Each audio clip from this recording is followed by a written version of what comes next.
If you like the story, you can support the author on Patreon. Link is in the description. Chapter 61, The Gift from the Senior.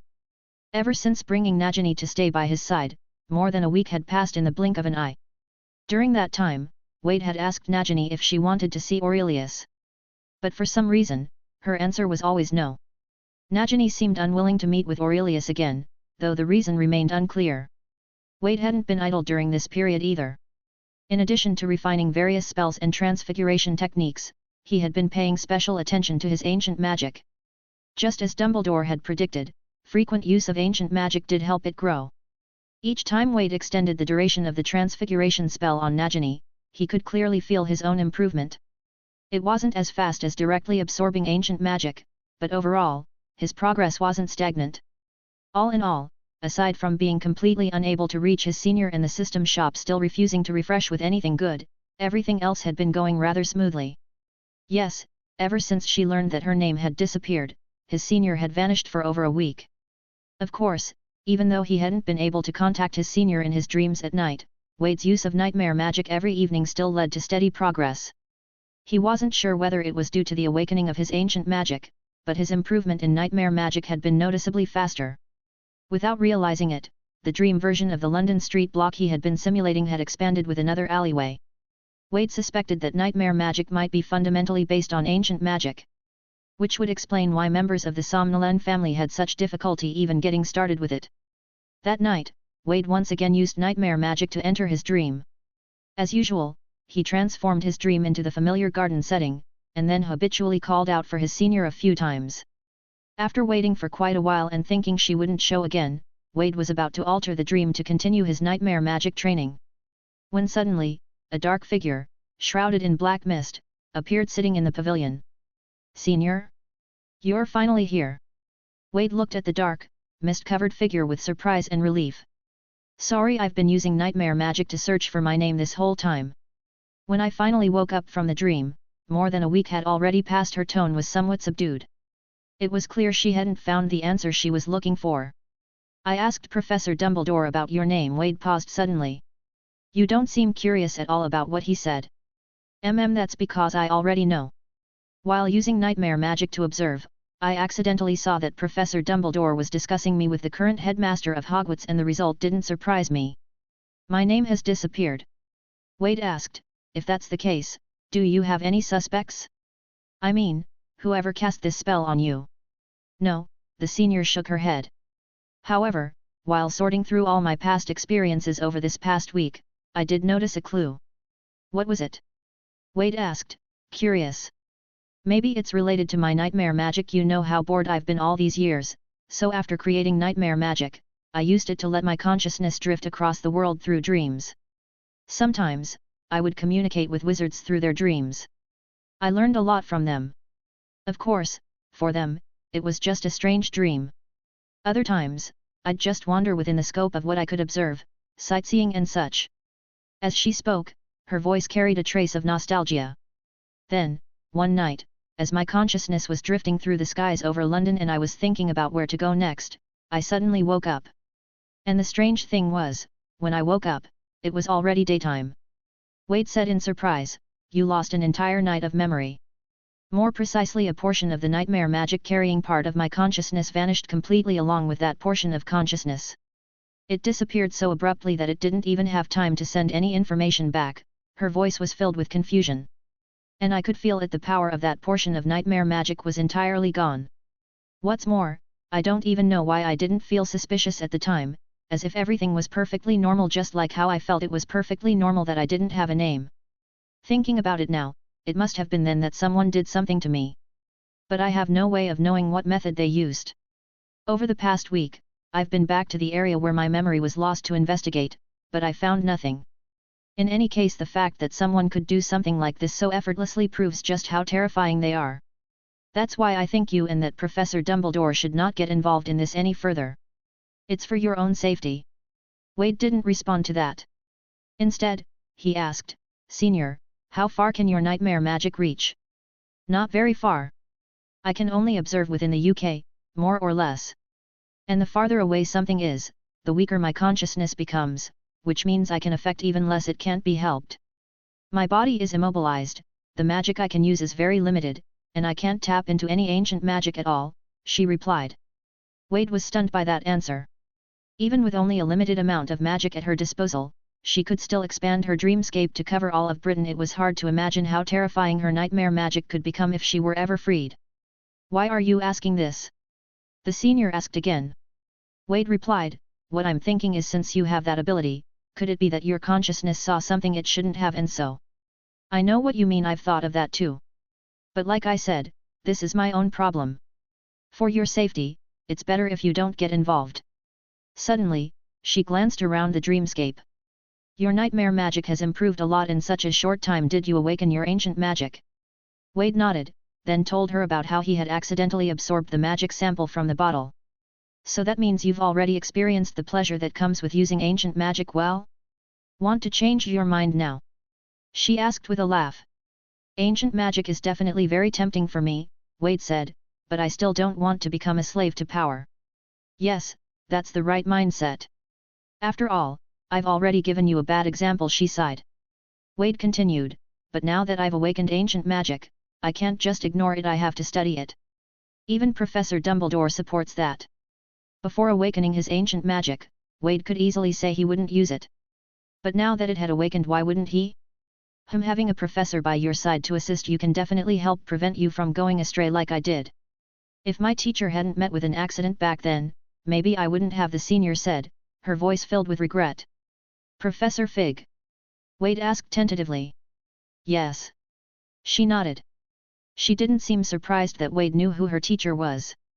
After all, aside from her name, much of her story was still remembered by many, including information about her mentor. All right. Since you have someone to guide you and you are interested in delving deeper into ancient magic, I can give you a gift, the senior said, her gaze turning distant and thoughtful. During the time when my ambition grew out of control, I left a small item behind at Hogwarts. It should be just right for someone like you. Chapter 62, The True Face of Ancient Magic. Wade immediately felt a sense of foreboding. Don't tell me you also left behind a giant cluster of ancient magic underground at Hogwarts, like that Professor Isidora Morganach. No, the senior shook her head. Oh, you scared me there. Wade had really been startled. He thought she might have lost control in the end, just like Professor Morganach, and hoarded a massive pool of ancient magic beneath Hogwarts. That would have truly been a case of the Dragon Slayer becoming the dragon. In fact, not just one, there are many clusters. These sources of ancient magic are scattered around Hogwarts. You can go and absorb them, the senior continued. The relief Wade had just felt vanished in an instant. Senior, the gift you mentioned, don't tell me it's those sources of ancient magic? I don't dare absorb too much of it for now. The senior waved her hand to stop him, then turned her palm over. A cloud of mist, dark with streaks of red and silver, appeared in her hand. This is the kind of power you're afraid to absorb, right? Wade nodded. You actually don't need to worry at all, the senior said with a smile. Because this isn't ancient magic power at all. True ancient magic power is something you can absorb freely. Wade asked in surprise, this isn't ancient magic power? But I awakened my ancient magic after accidentally absorbing a small bottle of this stuff. That's because, while this isn't ancient magic itself, it's a different kind of power, one that can enhance ancient magic. By absorbing this, you naturally triggered your ancient magic awakening ahead of time. You've probably heard that Professor Dumbledore told you a bit about Professor Morganach, right? The senior asked. Wade nodded. He gave me a general idea, but not much detail. In fact, back before transmigrating, Wade had never finished the game where all this lore originated. His knowledge of ancient magic and some of the characters was only surface level. And when Dumbledore had retold the story, he himself wasn't a first-hand witness either, he'd only heard it from others. In the end, he actually knew even less than Wade did, so he couldn't offer many specifics. The senior continued, let me tell you briefly what happened back then, and you'll understand. When Professor Morganach was researching ancient magic, she discovered by accident that ancient magic could extract people's negative emotions. After her brother's accidental death, her father was overwhelmed with grief and hadn't spoken in a long time. So, in hopes of relieving his pain, she used that magic on him. She extracted all of the sorrow from her father's heart and then made another surprising discovery. The senior brought that swirling mist closer to Wade and continued, when you use ancient magic to extract someone's negative emotions, it produces a kind of residue and that residue can strengthen ancient magic. Wade's eyes widened. You're saying this black mist is actually some kind of power formed from the fusion of negative emotions and ancient magic, and not pure ancient magic itself? That's right, the senior continued. Back then, after more in-depth research, Morganach discovered that this kind of residue worked like a magic enhancer. Not only could it make ancient magic users' power stronger, it could also amplify the magical abilities of those who couldn't use ancient magic at all. Wade frowned. How is that even possible? It's the truth, the senior replied. After Professor Morganach discovered this, she couldn't suppress her thirst for power. So, using her position as a professor at Hogwarts, she secretly extracted the negative emotions of the students at the time. She then stored the resulting residue in several hidden vaults. Though she was killed not long after the start of her plan, those vaults remained. And because the containers used to store the residue were made by goblins, many years later, around the time I started at Hogwarts, a goblin named Renrick accidentally discovered the journal of the goblin who had originally helped craft those vessels, and learned about the existence of this power. He believed that this power was magical energy stolen and hidden away by wizards, originally belonging to goblins. So, he made it his mission to reclaim it all, to empower the goblins and ensure they'd never be oppressed by wizards again. Renrick was extremely clever. He found every vault except the one hidden beneath Hogwarts. He and his followers absorbed all the residue stored in those vaults. In the end, Renrick and his followers launched a war against us beneath Hogwarts. The goblins who absorbed the residue became terrifyingly powerful, especially Renrick. Even my teacher, Professor Fig, struggled to withstand his attacks. In the end, he even managed to absorb all of the residue stored beneath Hogwarts, transforming into a massive and powerful dragon. He launched a brutal assault on me. Wade was completely absorbed in the story. He couldn't help asking, and then? The senior shrugged. Then I killed him. Wade blinked. That had to be the calmest, most casually delivered flex he had ever heard. Defeating the immensely powered-up Renrick, who had absorbed all the vault's residue, and saying it like it was nothing, this was the pinnacle of understated bragging. Clearly, he still had a long way to go in that department.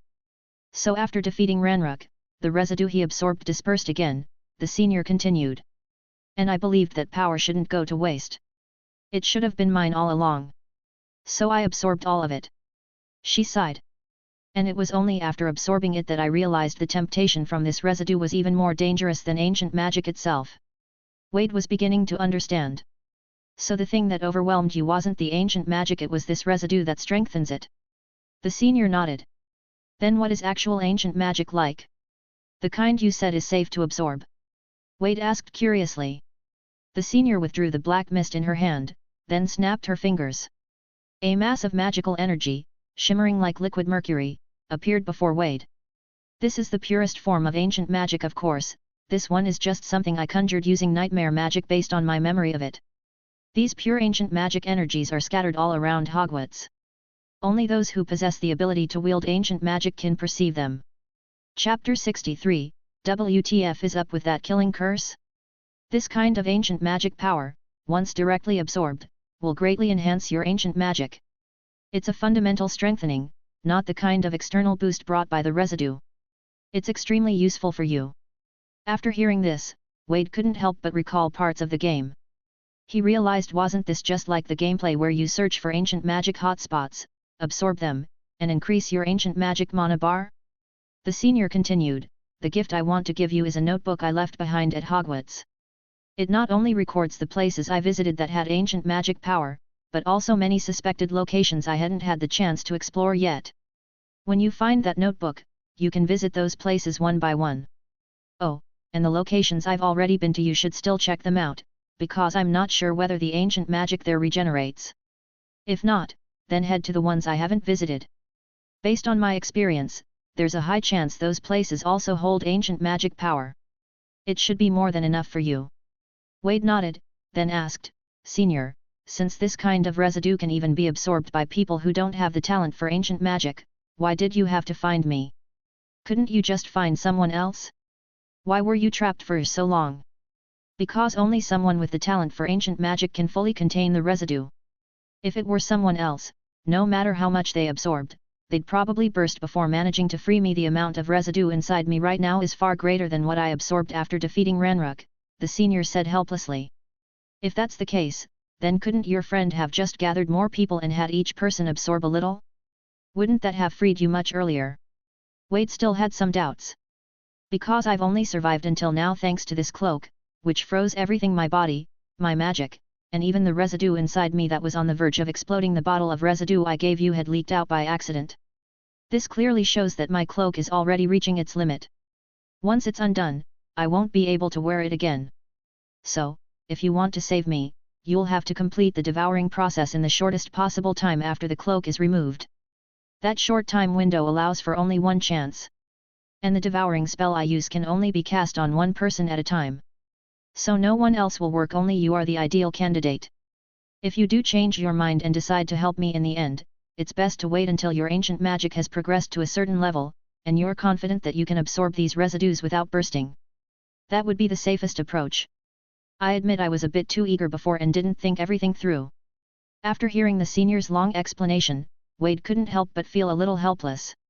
So the real problem wasn't with ancient magic itself, but with the residue discovered by Morganach, something produced by ancient magic mixed with negative emotions.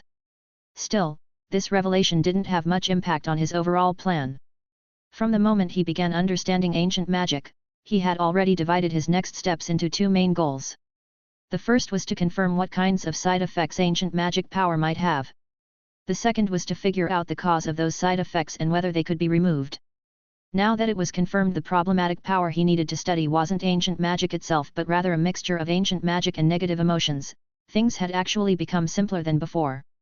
In other words, he could continue refining true ancient magic without worrying about overloading himself from absorbing too much. As for the residue, it was merely an added bonus. After all, even without the power boost from the residue, the senior had still managed to defeat Ranrock, who had been strengthened by it, using only unenhanced ancient magic. That alone proved how powerful pure ancient magic already was. So why risk everything for such a dangerous and unstable power like the residue? At this point, Wade's motivation for studying the power had shifted from growing stronger himself to trying his best to save the senior's life. If he could save her, great. If not met, then at least he had tried, right? Of course, Wade still hoped he could save her, because that would mean he had found a way to neutralize the biggest side effect of the residue. And that would prove that his ancient magic and even other kinds of magic could be safely enhanced by it, making him stronger than ever. With that thought, Wade's mood lifted considerably. Senior, I heard that back in the day, you often fought outnumbered and no matter how many enemies there were, you always managed to get away unscathed. How did you do it? Wade asked curiously. Before, when I was up against a group of wizards from the Alliance, once they cast shield charms, I really didn't have many options left. The Alliance, I heard of them while wandering through people's dreams. They're bad guys, right? The senior asked. You could say that, Wade nodded. How many of them were there at the time? She asked again. Wade thought for a moment and replied, 25. Not even 30? Isn't that just a matter of one killing curse? She asked, puzzled. Wade coughed and explained, first of all, I don't know how to use the killing curse yet, and even if I did there were over 20 people. One killing curse might take out one of them, sure, but the rest could easily counterattack. If each of them threw a spell at me, I'd get blown to pieces. Not even a shield charm would hold up. What? You can only kill one person with a killing curse? The senior stared at Wade in surprise. Suddenly, Wade seemed to realize something. Wait, are you saying? The senior flipped her hand, and a wand appeared in her grasp. At the same time, Wade's dream changed once more. More than 20 wooden dummies appeared in front of them. The senior raised her wand. Avada Kedavra. Zap. The green light illuminated the entire pale dreamscape in a vivid emerald hue. A single green curse shot straight forward, and as it struck one dummy, it suddenly split apart. Boom. Z-zap. Boom. Zap. Boom. Boom. The dark green curse branched out like a chain of lightning, striking each of the other 20-some dummies with pinpoint precision. They're all dead, the senior said calmly. Damn. That was amazing, Wade thought in a daze. Even though Wade had somewhat guessed what was coming, he still couldn't help but be impressed, very, very impressed. She was currently limited to only a fraction of her magical power, and she could still pull this off. He could only imagine how fearsome she must have been at her peak. Taking down 7 or 8 dark wizards on her way to class wasn't an exaggeration, it sounded entirely believable now. Wade couldn't help but ask, then what if I don't want to use the killing curse? The stunning spell, the full body bind curse, they all work the same. This time, the senior didn't even say the incantation. She casually flicked her wand. A red spell shot forward, split mid-air, and once again hit all the dummies dead on. Senior, I want to learn this. At that moment, Wade's eyes were filled with a burning determination, like someone about to join a revolutionary cause. Chapter 64, Mudblood? Me? Wade's request was something the senior naturally had no reason to refuse. Besides, she'd been alone for so many years and had long since grown deeply accustomed to loneliness. Now that she had someone to talk to, she actually felt quite good about it. Senior explained to Wade, in fact, every spell has a certain range. And if your focus and concentration are high enough, you can even cause the form of the spell to change noticeably. Only exceptionally powerful wizards can achieve that through their understanding of magic. However, those with ancient magical abilities are an exception. Releasing your ancient magic all at once may be powerful, but it's not actually the best way to use it. The best way to use it is actually to enhance your own magic with ancient magic. I imagine you've experienced that sense of enhancement before. Wade nodded. He thought back to when he'd poured all his ancient magical power into a single transfiguration spell, and had turned a lively, energetic Nagini into a tiny snake. Even Dumbledore, upon seeing it, felt that this transfiguration was nothing short of overwhelming. So, Wade told the senior about that experience. When I first awakened my ancient magic, I used it the same way you did. But as my understanding of it deepened, I realized that all you need is just a trace of ancient magic added to your spell, and you can end up with something far more powerful than before. There's no need to waste so much. Wade suddenly understood. So, this lightning chain-like spell attack of yours is actually achieved using the power of ancient magic. Senior said happily, you're really clever. That's right. And what's more, it doesn't even consume much of your ancient magic power. Look at me, I can only use a tiny bit of ancient magic right now, but I can still fundamentally change the form of the killing curse. The most important part is that if you are only using ancient magic to enhance your own magic, no one will be able to detect it. So technically, you're not going against Professor Dumbledore's instructions. It had to be said even though the senior had been frozen when she was still very young, her wealth of battle experience meant that what she could teach Wade was far more than he'd imagined. So, over the next half-month, Wade studied with Tom during the day, and practiced Parseltongue with Nagini on the side. At night, he entered dreams to study nightmare magic and ancient magic under Senior's guidance. With Senior's instruction and Wade's own foundation in ancient magic, his nightmare magic advanced rapidly. After just half a month, he was already able to enter the dreams of people whose magical strength was lower than his. And if he enhanced it with ancient magic, his nightmare spells could even begin to affect others in the waking world. Along the way, his ancient magic also improved. Senior told him that he must visit any place that might be a hot spot for ancient magic.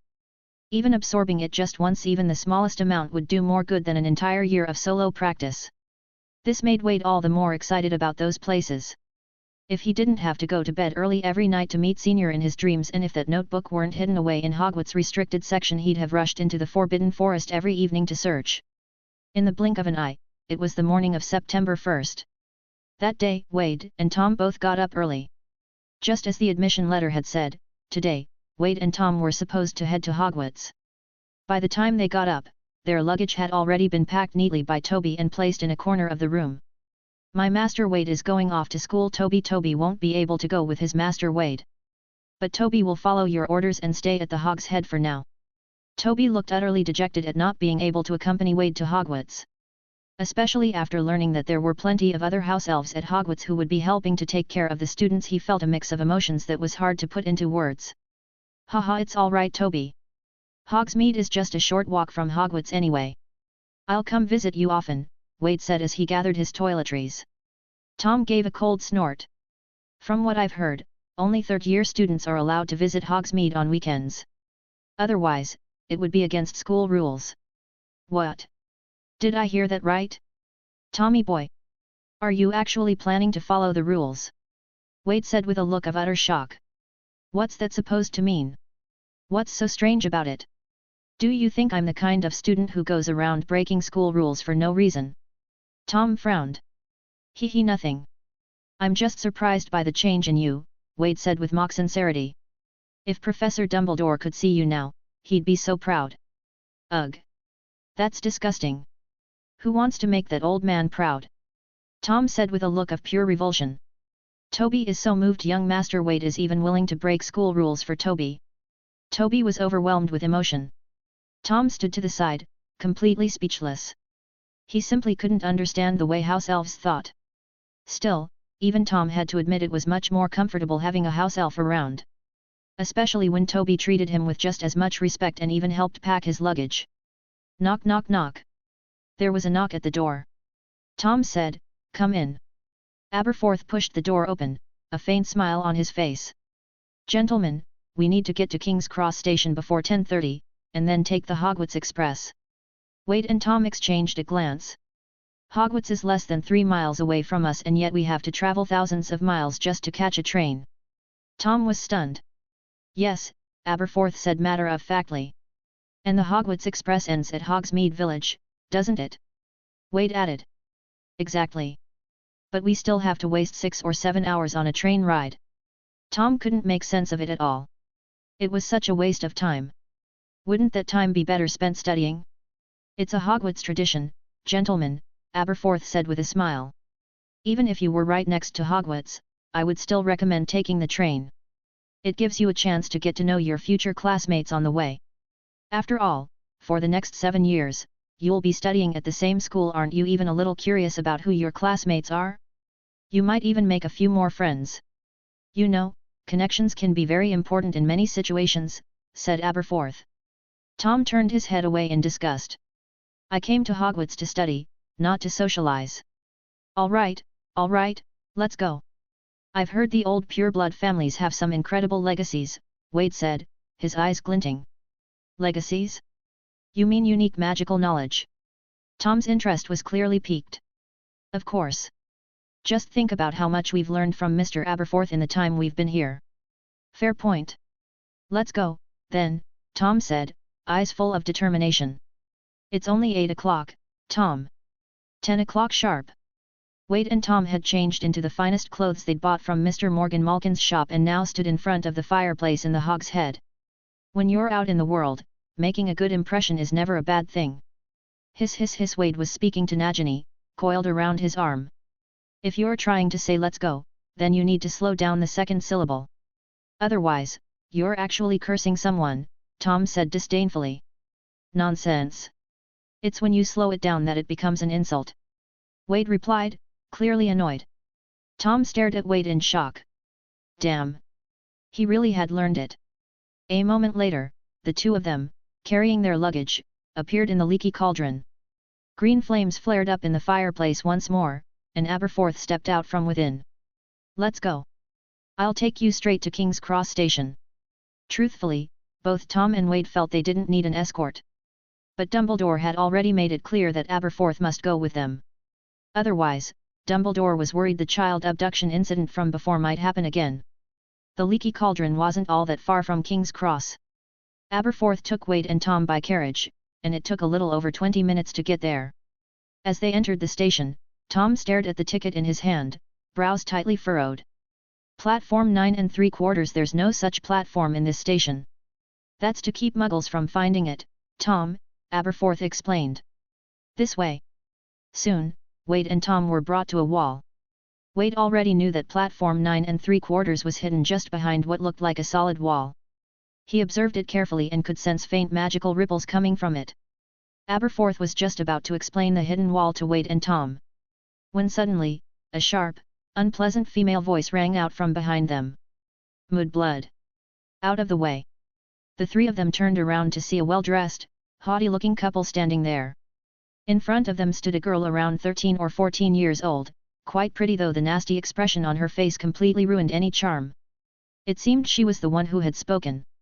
Beside the girl stood a boy around 11 years old, his face similarly filled with surprise, apparently startled by his sister's harsh words. Wade glanced at the family facing them.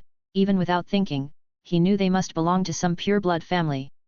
Upon hearing himself called a mudblood, a flicker of anger flashed across Tom's face. After these past few days of familiarizing himself with the wizarding world, Tom had learned precisely what mudblood meant. During this time, he had searched relentlessly for any wizarding family that shared his surname, yet found nothing. Thus, Tom secretly harbored a fear that both his parents might indeed be muggles. When he was insulted as a mudblood, although anger burned inside him, he found himself at a loss for how to respond. Aberforth's expression darkened as well. "Mr. Black, your daughter seems lacking in proper upbringing." Mr. Black tilted his head upward, a fake smile plastered across his face. "Ah, it's you. No wonder I smelled the stench of a goat from afar." He glanced dismissively at Wade and Tom, then scoffed, "Besides, my daughter spoke nothing but the truth. I don't see anything inappropriate about that. As for our family's upbringing, the Blacks hardly require your advice." A vein bulged on Aberforth's forehead, as though he were ready to charge at Mr. Black at any moment. Naturally, Wade wasn't about to let Aberforth start a fight. If Aberforth attacked first and in front of Muggles at that, he'd end up in serious trouble. "Black? I've heard of your family," Wade said slowly, in a drawling voice. "They say the Blacks are the purest of pure-blood families in Britain, but now I find myself deeply disappointed." Wade deliberately used a drawling tone he'd picked up from Alan Rickman, the future Professor Snape, both acidic and thoroughly Slytherin in its elegance. His words immediately captured the attention of the Black family. Tom and Aberforth also went silent, watching Wade closely. Wade stared coldly at the girl and said with icy disdain, "How dare you presume I'm not pure blood?" "Presume? Ha! Who are you trying to fool? If you were really pure bloods, how could you possibly not know how to pass through this wall? Only mudbloods would be so ignorant." The girl retorted contemptuously. "So that's how you identify who's pure blood and who's not? Clearly, your magical ability is even weaker than I'd imagined. I'm truly disappointed. Perhaps your ancestors secretly married muggles, otherwise, how could your abilities be even inferior to a house elf's? Even house elves can instantly recognize who's pure blood and who's not. You're insulting me." The girl nearly exploded with fury at Wade's words, and her parents' faces filled with equal anger. "So, when you called a noble pure-blood wizard a mudblood, was that not an insult?" Wade's voice was icy cold. "You claim to be pure blood? But I don't see you with any pure-blood parents. How have you never attended any banquets?" The girl was left somewhat dazed by Wade's words. "Tisk, how ignorant and short-sighted.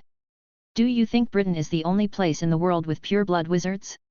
If Hogwarts is filled with fools like you, then perhaps I should attend Dumstrang instead," Wade continued, using Snape's signature acidic and cutting tone, steadily wearing down the fragile nerves of the Black family. Wade's words stunned the entire Black family. It wasn't about whether Wade was speaking the truth, it was about the sheer confidence in his expression, combined with his expensive-looking clothes and a tone even more aristocratic and pure-blooded than their own.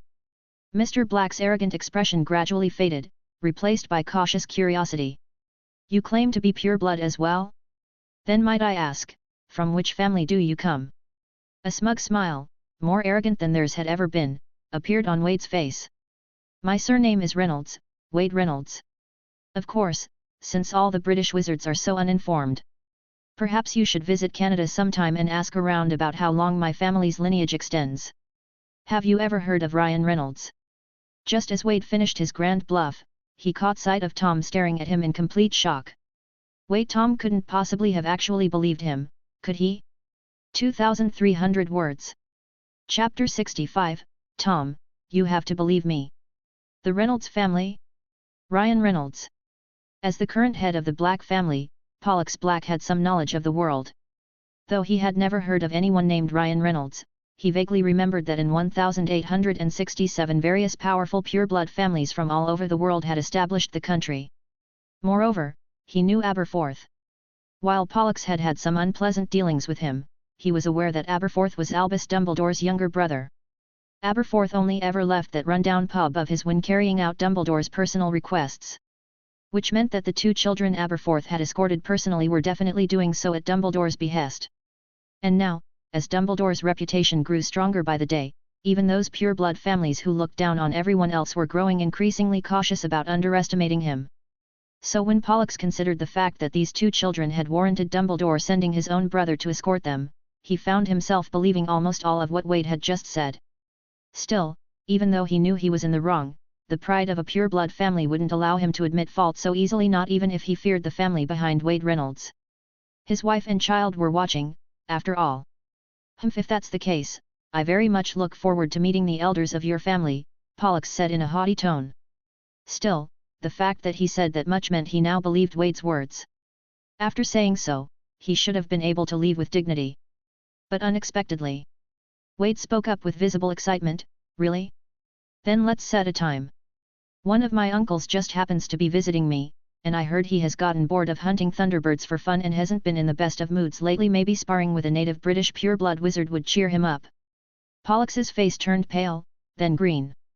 While he was fairly competent in dueling, the thought of someone from a family with a crazy person who hunted thunderbirds by himself, and especially someone who would cheer up just by fighting another pure-blood, meant the guy was probably a seasoned duelist. Pollux couldn't help but feel a bit nervous. His child was still young, and his wife still in her prime. Besides, how could a noble, elegant pure-blood wizard stoop to brawling like a brute? What a shame, I've been terribly busy lately. I've got a mountain of things to take care of, so your uncle got lucky this time. Otherwise humph. Finishing his rather forced attempt to save face, Pollux quickly tugged his daughter along toward the wall, afraid Wade might say something else. As the girl was being dragged away, she still shot Wade a fierce glare, her eyes full of defiance. Wade, however, didn't care in the slightest. He didn't even bother returning a proper look. His gaze held only a faint trace of condescending pity. As if he pitied her for being born into such a lowly family. Just as Wade expected, that pitying look nearly made the girl explode with rage. But before she could say anything, her father pulled her into platform 9 3/4. Father! You don't actually believe that guy, do you? The girl snapped angrily as soon as they stepped onto the platform. Walburga, do you think a mudblood would have that kind of confidence and posture? Pollux replied irritably. That boy looked more like a pureblood than he did himself. Walburga thought back to Wade's performance earlier, and deep down, she had to admit her father wasn't wrong. But she just couldn't accept it. When had she ever been looked down on like that? Fuming at the thought, she reached out and gave her younger brother a hard pinch. Why didn't you speak up for me just now? Ow! Why are you pinching me? I didn't even do anything to you. Alfard looked utterly wronged. He hadn't dared to make a single sound the entire time, and yet he still couldn't escape his sister's wrath. Irma glanced at her husband and couldn't help but say, you clearly don't have anything going on lately. Don't tell me you're scared. Scared? Me, scared? That's impossible. I just you really want to see me brawling like some brute, Irma? Pollux snapped, clearly flustered. All right, it was just a misunderstanding. No need to make a big deal out of it. Seeing her husband already fired up, Irma didn't press the matter further. Outside platform 9 3/4. Once the Black family had left, Wade finally dropped the expression on his face, one that had looked more pure-blooded than any actual pure blood. Turning his head, he caught sight of Aberforth and Tom staring at him with odd expressions. Tom swallowed hard before asking, you're really from that Ryan Reynolds family? Wade shrugged. I made that up. Tom, don't tell me you actually believed it. Tom stared at him in shock. It was fake. Just now, Wade had spoken with such conviction, his tone, his expression, it was as if everything he said had been unquestionably true. And now he was telling him it was all fake? Wade patted Tom on the shoulder. I've said it before, when you're out in the world, your identity is what you make it. Our records at the orphanage were destroyed anyway. If I say I'm a pure blood, who's going to prove otherwise? When you're dealing with arrogant people like that, you have to act even more arrogant. Of course, your strength needs to keep up too, or you'll just end up getting beaten. Tom frowned. Aren't you afraid of being exposed? What if there really is a pure-blood family with the surname Reynolds? Reynolds is a common name in Canada alone. There are at least a few thousand people with that surname. There's bound to be some pure-blood families named Reynolds too. I never said which one. If he wants to investigate, let him try, Wade replied casually. Well, that's so you, Wade. Shameless as ever, Tom said with admiration. Wade stroked the cold body of Nagini curled around his arm and said slowly, I appreciate the compliment, Tom, but I don't like your choice of words. Tom froze, suddenly alarmed, and quickly corrected himself. Ahem, I meant you're as brilliant as ever. While the two of them chatted, neither of them noticed the thoughtful look on Aberforth's face. From Aberforth's perspective, Wade's words might not have been entirely lies. He decided that once he returned, he would write a letter to his brother. After all, Aberforth knew that his brother had always been deeply curious about Wade's origins. And now, based on the things Wade had said today, perhaps some clues about his background could finally be pieced together. Platform 9 3/4 was bustling with activity. It was packed with Hogwarts students and the families seeing them off. By the time Wade and the others arrived, the Black family was already out of sight. Aberforth, after escorting them onto the train, also left in a hurry. The Hogwarts Express was just as crowded. Fortunately, they hadn't arrived too late. Wade and Tom still managed to find an empty compartment. After stowing their luggage, Wade sat down by the window. But Tom, unusually, didn't sit down to read. After saying a few words to Wade, he left the compartment. Wade, of course, knew exactly what Tom was up to, so he didn't stop him. Instead, he began chatting with Nagini in his somewhat unpolished Parseltongue. Tom stepped out of the compartment, eyes sharp and focused. What Wade had said earlier had truly stirred something in him. He was planning to go make a few friends, and perhaps have a little discussion about their family's heritage and such. After that encounter with the Black family, Tom now had a good sense of how these pure-blood families operated. It didn't take much effort to identify them. He could easily tell who was from a pure-blood family just by looking. Tom strolled casually down the corridor of the train, peering into compartments one by one, searching for his targets. Suddenly, he stopped in front of one. Inside that compartment were the same Black siblings from earlier. Tom hid just behind the door and peeked inside. At the moment, aside from the two siblings, there were several other people in the compartment. At the center sat a blonde boy, speaking to the girl. The girl looked clearly upset, no doubt still holding a grudge against Wade.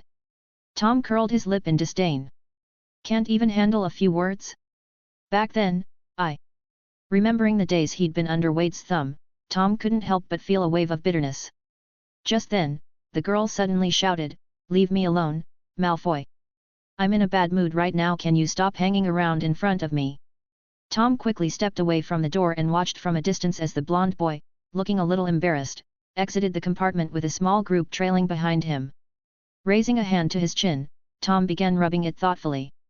Meanwhile, Wade was in the compartment, listlessly reading a book with Nagini. He had laid the book open on the table in front of him, letting Nagini coil comfortably around it so that the two of them could read together. Nagini tapped the page with her tail, signaling for Wade to turn it. Just as Wade flipped to the next page, the compartment door was suddenly yanked open. A blonde boy stormed in, followed by 4 or 5 others. Wade looked up at them, catching a glimpse of a familiar figure hiding just behind the door. He immediately understood what was going on. "Sorry, this compartment can only fit 2 more people at most. There's no way you lot will all fit." The blonde boy glared at Wade. "So you're the one who upset Walburga?" Wade frowned and looked up. "Who? You're not seriously going to play dumb, are you?" Wade shrugged. "Play dumb? I don't even know who Walburga is. Looks like you need to be taught a lesson. Get him." With a wave of his hand, the blonde boy and the 4 or 5 others behind him rushed in together. Thud. Thud. Thud.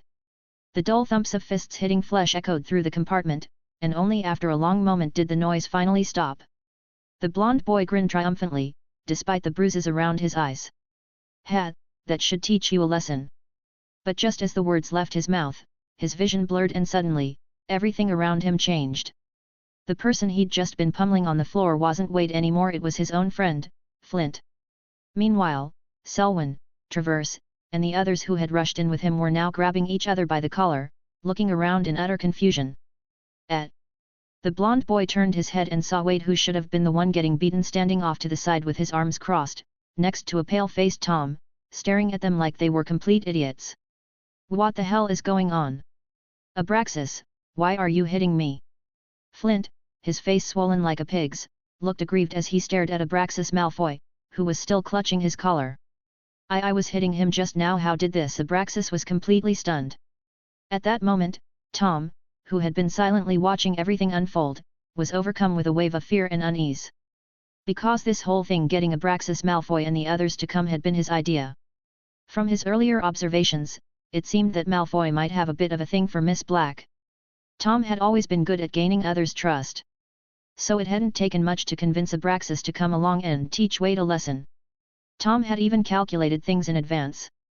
If these guys managed to beat Wade, it would be payback. If they couldn't, then he could use the opportunity to observe the combat skills of his pure-blood peers and better evaluate his own strength. After all, ever since discovering he was a wizard, the only peer he'd ever really fought was Wade. But what he hadn't expected was that, the moment these boys stormed into the compartment full of bluster and before they'd even drawn their wands they had suddenly and inexplicably started beating each other up.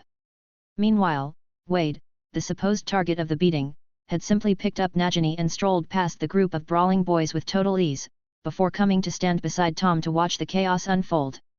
What did you do to us?" The situation was obvious enough now. Even if Abraxas wasn't the brightest, he could still tell their fight had something to do with Wade. "How strange. You were fighting each other. What does that have to do with me?" Wade replied with an innocent look. I should be the one asking why you came into my compartment to start a brawl, right?" Wade's words left Abraxas completely speechless. The commotion had already drawn the attention of other students on the train.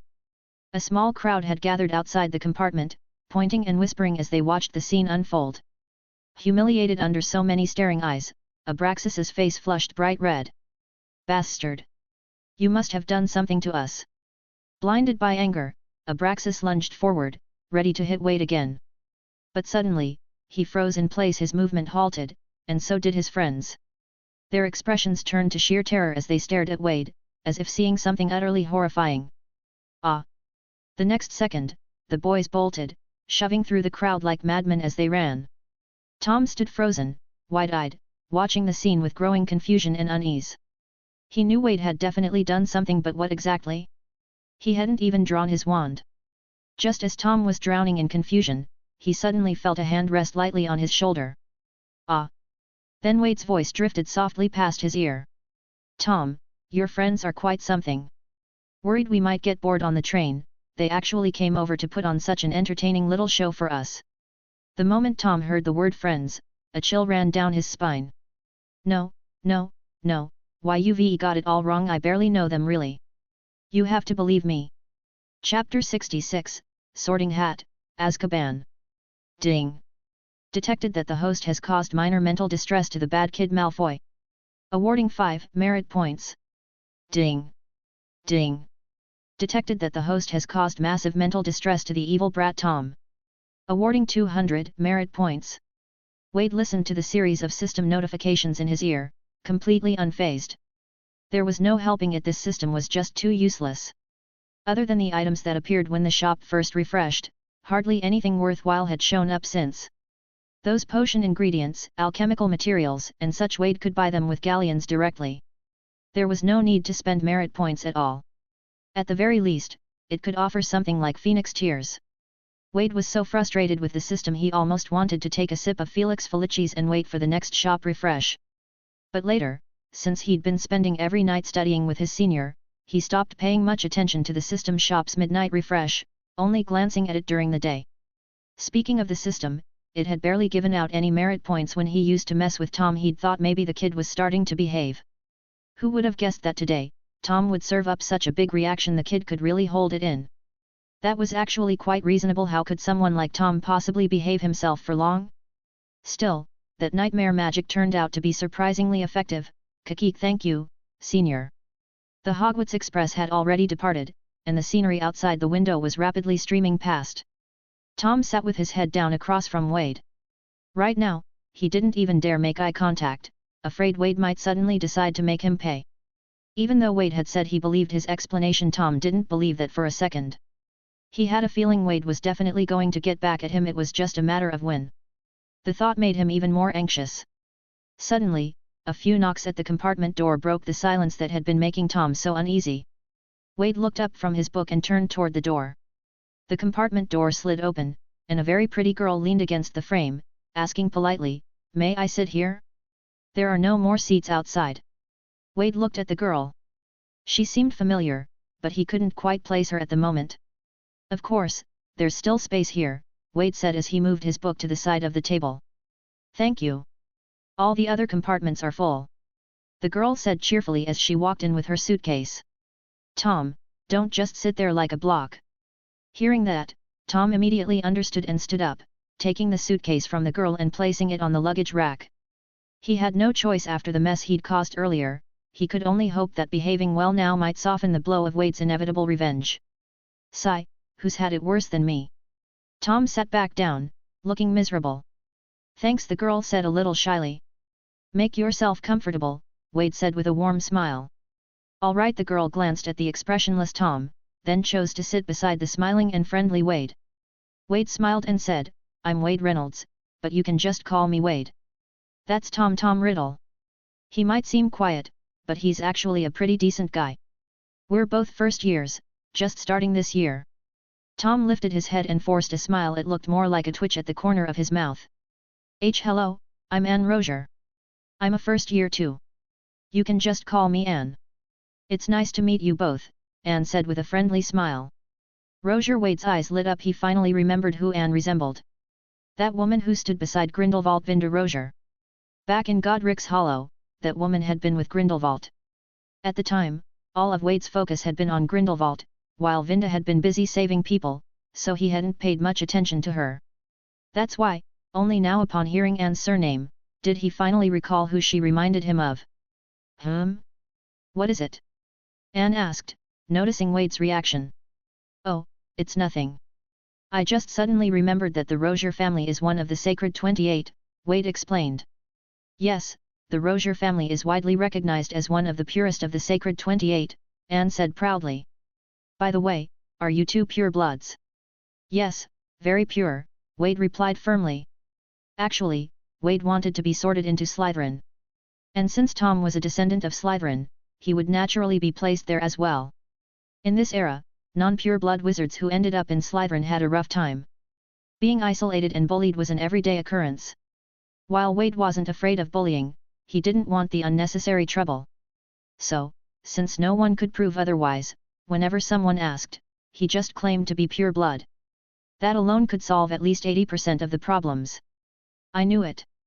Anne said excitedly. Wade, had. To her, someone with Wade and Tom's presence and bearing could only be pure bloods. Oh? You have a snake as a pet. Anne noticed Nagini coiled in front of the book. You're definitely going to be sorted into Slytherin. Of course, Slytherins were known for their love of snakes. And now Wade had one too. What about you? Which house do you want to be in? Wade asked casually. Of course, Slytherin. Everyone in my family has been in Slytherin, no exceptions. Anne said excitedly. Ah, I see. Though Wade chatted idly with Anne, appearing friendly and relaxed, his guard was already at its highest. Vinda Rozier was Grindelwald's most trusted follower. And now, not long after both he and Tom had caught Grindelwald's attention, a Rozier suddenly showed up and approached them. There was no way Wade could believe this was just a coincidence. He strongly suspected that Anne had been sent to observe him and Tom. The only thing he didn't know was whether this was on Grindelwald's orders, or if it came from Vinda Rozier herself. Sure enough, it didn't take long before Anne began steering the conversation toward the backgrounds of Wade and Tom's families. But Tom remained silent the whole time, and Wade, being incredibly sharp, kept dodging around her questions, never giving a straight answer. Wade found the whole exchange far more entertaining than reading.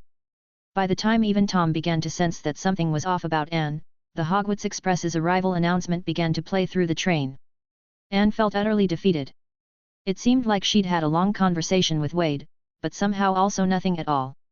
Over 6 hours. Her mouth was dry from talking, and yet she hadn't gotten a single useful piece of information. Anne, you should go change, Wade said as he and Tom stepped out of the compartment. For a moment, Anne was left alone in the compartment. She silently pulled the curtain shut on the door. When she turned back around, the smile on her face had vanished completely. I don't believe this. Anne frowned, muttering softly to herself. What she didn't notice was that Nagini, curled on the table, was staring at her intently. I'm Og, Hogwarts gamekeeper and keeper of the keys. Everyone off the train in an orderly fashion. First years, this way. Leave your luggage on the train, it'll be taken care of. A bald wizard stood on a raised platform, holding up an oil lamp and shouting loudly. Students poured off the train, and the platform quickly became crowded. Taking advantage of the moment when Anne was pushed to the other side by the crowd, Tom leaned over and whispered to Wade, "That woman's suspicious." "I know," Wade nodded. "You know?" Tom looked at him in surprise. "The person Grindelwald trusts most, her name is Vinda Rozier." Tom's eyes widened even more. "So that means she was sent by him?" Wade shrugged. "Not sure. Probably. Then why did you let her stay in our compartment if you already knew she was a problem?" Tom asked, confused. Wade grinned. "People like that can be surprisingly useful sometimes. There's no need for us to expose her." Tom was about to say something else, but Anne had already squeezed her way back through the crowd to their side. Tom shut his mouth and returned to his usual quiet demeanor. The first years followed Og for quite a long walk, eventually arriving at the edge of the Black Lake. Wade looked at the silhouette of Hogwarts Castle in the distance and couldn't help but feel a little sentimental. "All right, 4 to a boat," Og called out, starting to direct the students aboard. Wade and Tom were the first to step into one of the small boats, with Anne following right after. Soon, another boy stepped in, filling the last spot. The boy looked up with a smile, about to greet the others on the boat. But the moment he saw Wade, his face froze. At the same time, Wade and Tom recognized him too. It was the younger of the two black siblings. The boat had already begun to glide forward. Even if the boy wanted to switch boats now, it was too late. All he could do was sit back down awkwardly. "Hey, you from the Black family, what's your name?" Wade suddenly asked. "Me?" the boy asked, surprised, pointing to his own nose. "Of course.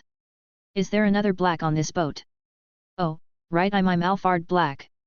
"Nice to meet you, Alphard," Wade said warmly, reaching out to shake his hand. His easygoing attitude actually helped put Alphard a little more at ease. "Hi, I remember your name's Wade Reynolds, right?" "Just call me Wade," Wade replied. "I'm Tom." "Tom Riddle," Tom said coolly.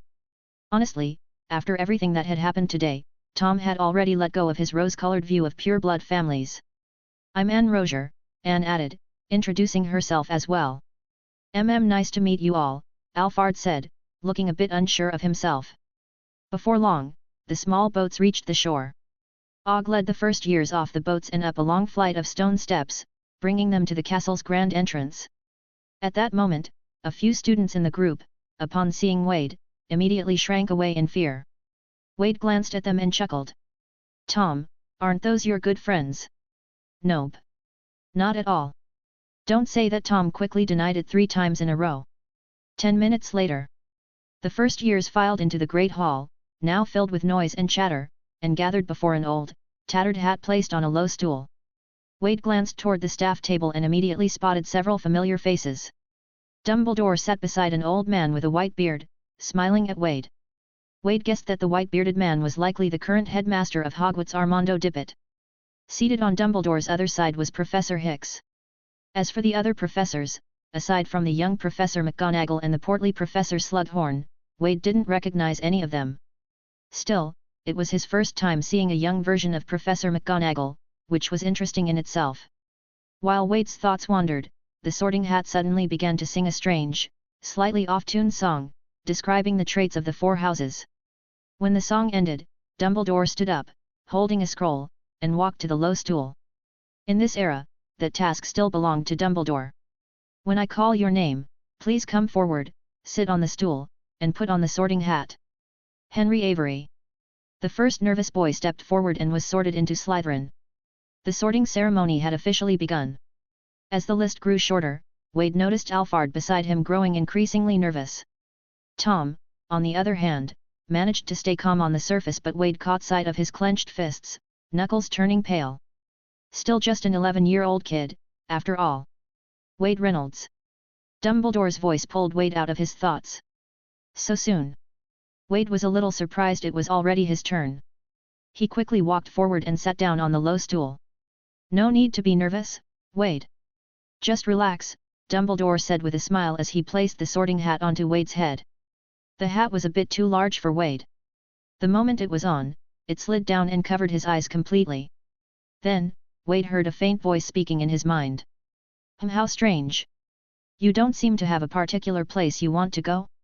How can that be?" Wade figured it must be because he'd locked his thoughts up too tightly with occlumency. "So, Wade quickly activated his occlumency, fabricating a few scenes in his mind. Sure enough, the voice spoke again. Ah! There it is, I see now, brave, clever, ambitious, and a heart that genuinely values friendship. Dumbledore, who had been waiting beside him the whole time, couldn't help but smile at that line. Wade truly was a good kid. Oh dear, this is quite tricky. It seems you fit all 4 houses rather well. So where would you like to go? Faced with the thoughts and memories Wade had deliberately conjured, even the Sorting Hat was having a hard time deciding. Slytherin, then, Wade said silently in his mind. Only in Slytherin would it be easy for him to earn merit points even if the system was a bit useless. Ah, I see. If that's what you wish, then Slytherin. When Dumbledore heard that Wade had seemingly chosen Slytherin of his own accord, he blinked in surprise. He hadn't expected Wade to choose Slytherin. But when Dumbledore glanced at the line of students and saw Tom standing just behind Wade, he suddenly understood, so it was for Tom. Dumbledore didn't even need the Sorting Hat to tell him.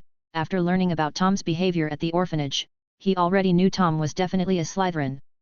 And of course, someone like Wade, who valued friendship so deeply, would want to be sorted into the same house as his friend. That made perfect sense.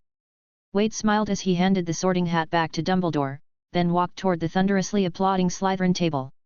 No one noticed the faint, subtle flash of white light that flickered across Wade's fingers as he held the Sorting Hat. Tom Riddle. Tom nervously stepped forward and placed the Sorting Hat on his head. For a student like Tom, with such a clearly defined nature, the Sorting Hat didn't have much to deliberate over. But just as it was about to announce the house, the word Slytherin turned into Azkaban. Tom. Chapter 67, Tom, does he really consider me a friend? The Great Hall, which had been filled with murmuring moments before, now fell completely silent. Both the professors and the students who had been whispering all stared at Tom in stunned silence. Under all those gazes, Tom's face turned deathly pale. He'd spent enough time in the wizarding world by now to know exactly what Azkaban was. That was a wizard prison. What in the world was the Sorting Hat doing sending him to prison? The Sorting Hat always seemed to have the final say. If it said someone belonged somewhere, that's where they went. Was it really going to send him to Azkaban? At that moment, Tom wished the earth would just swallow him whole.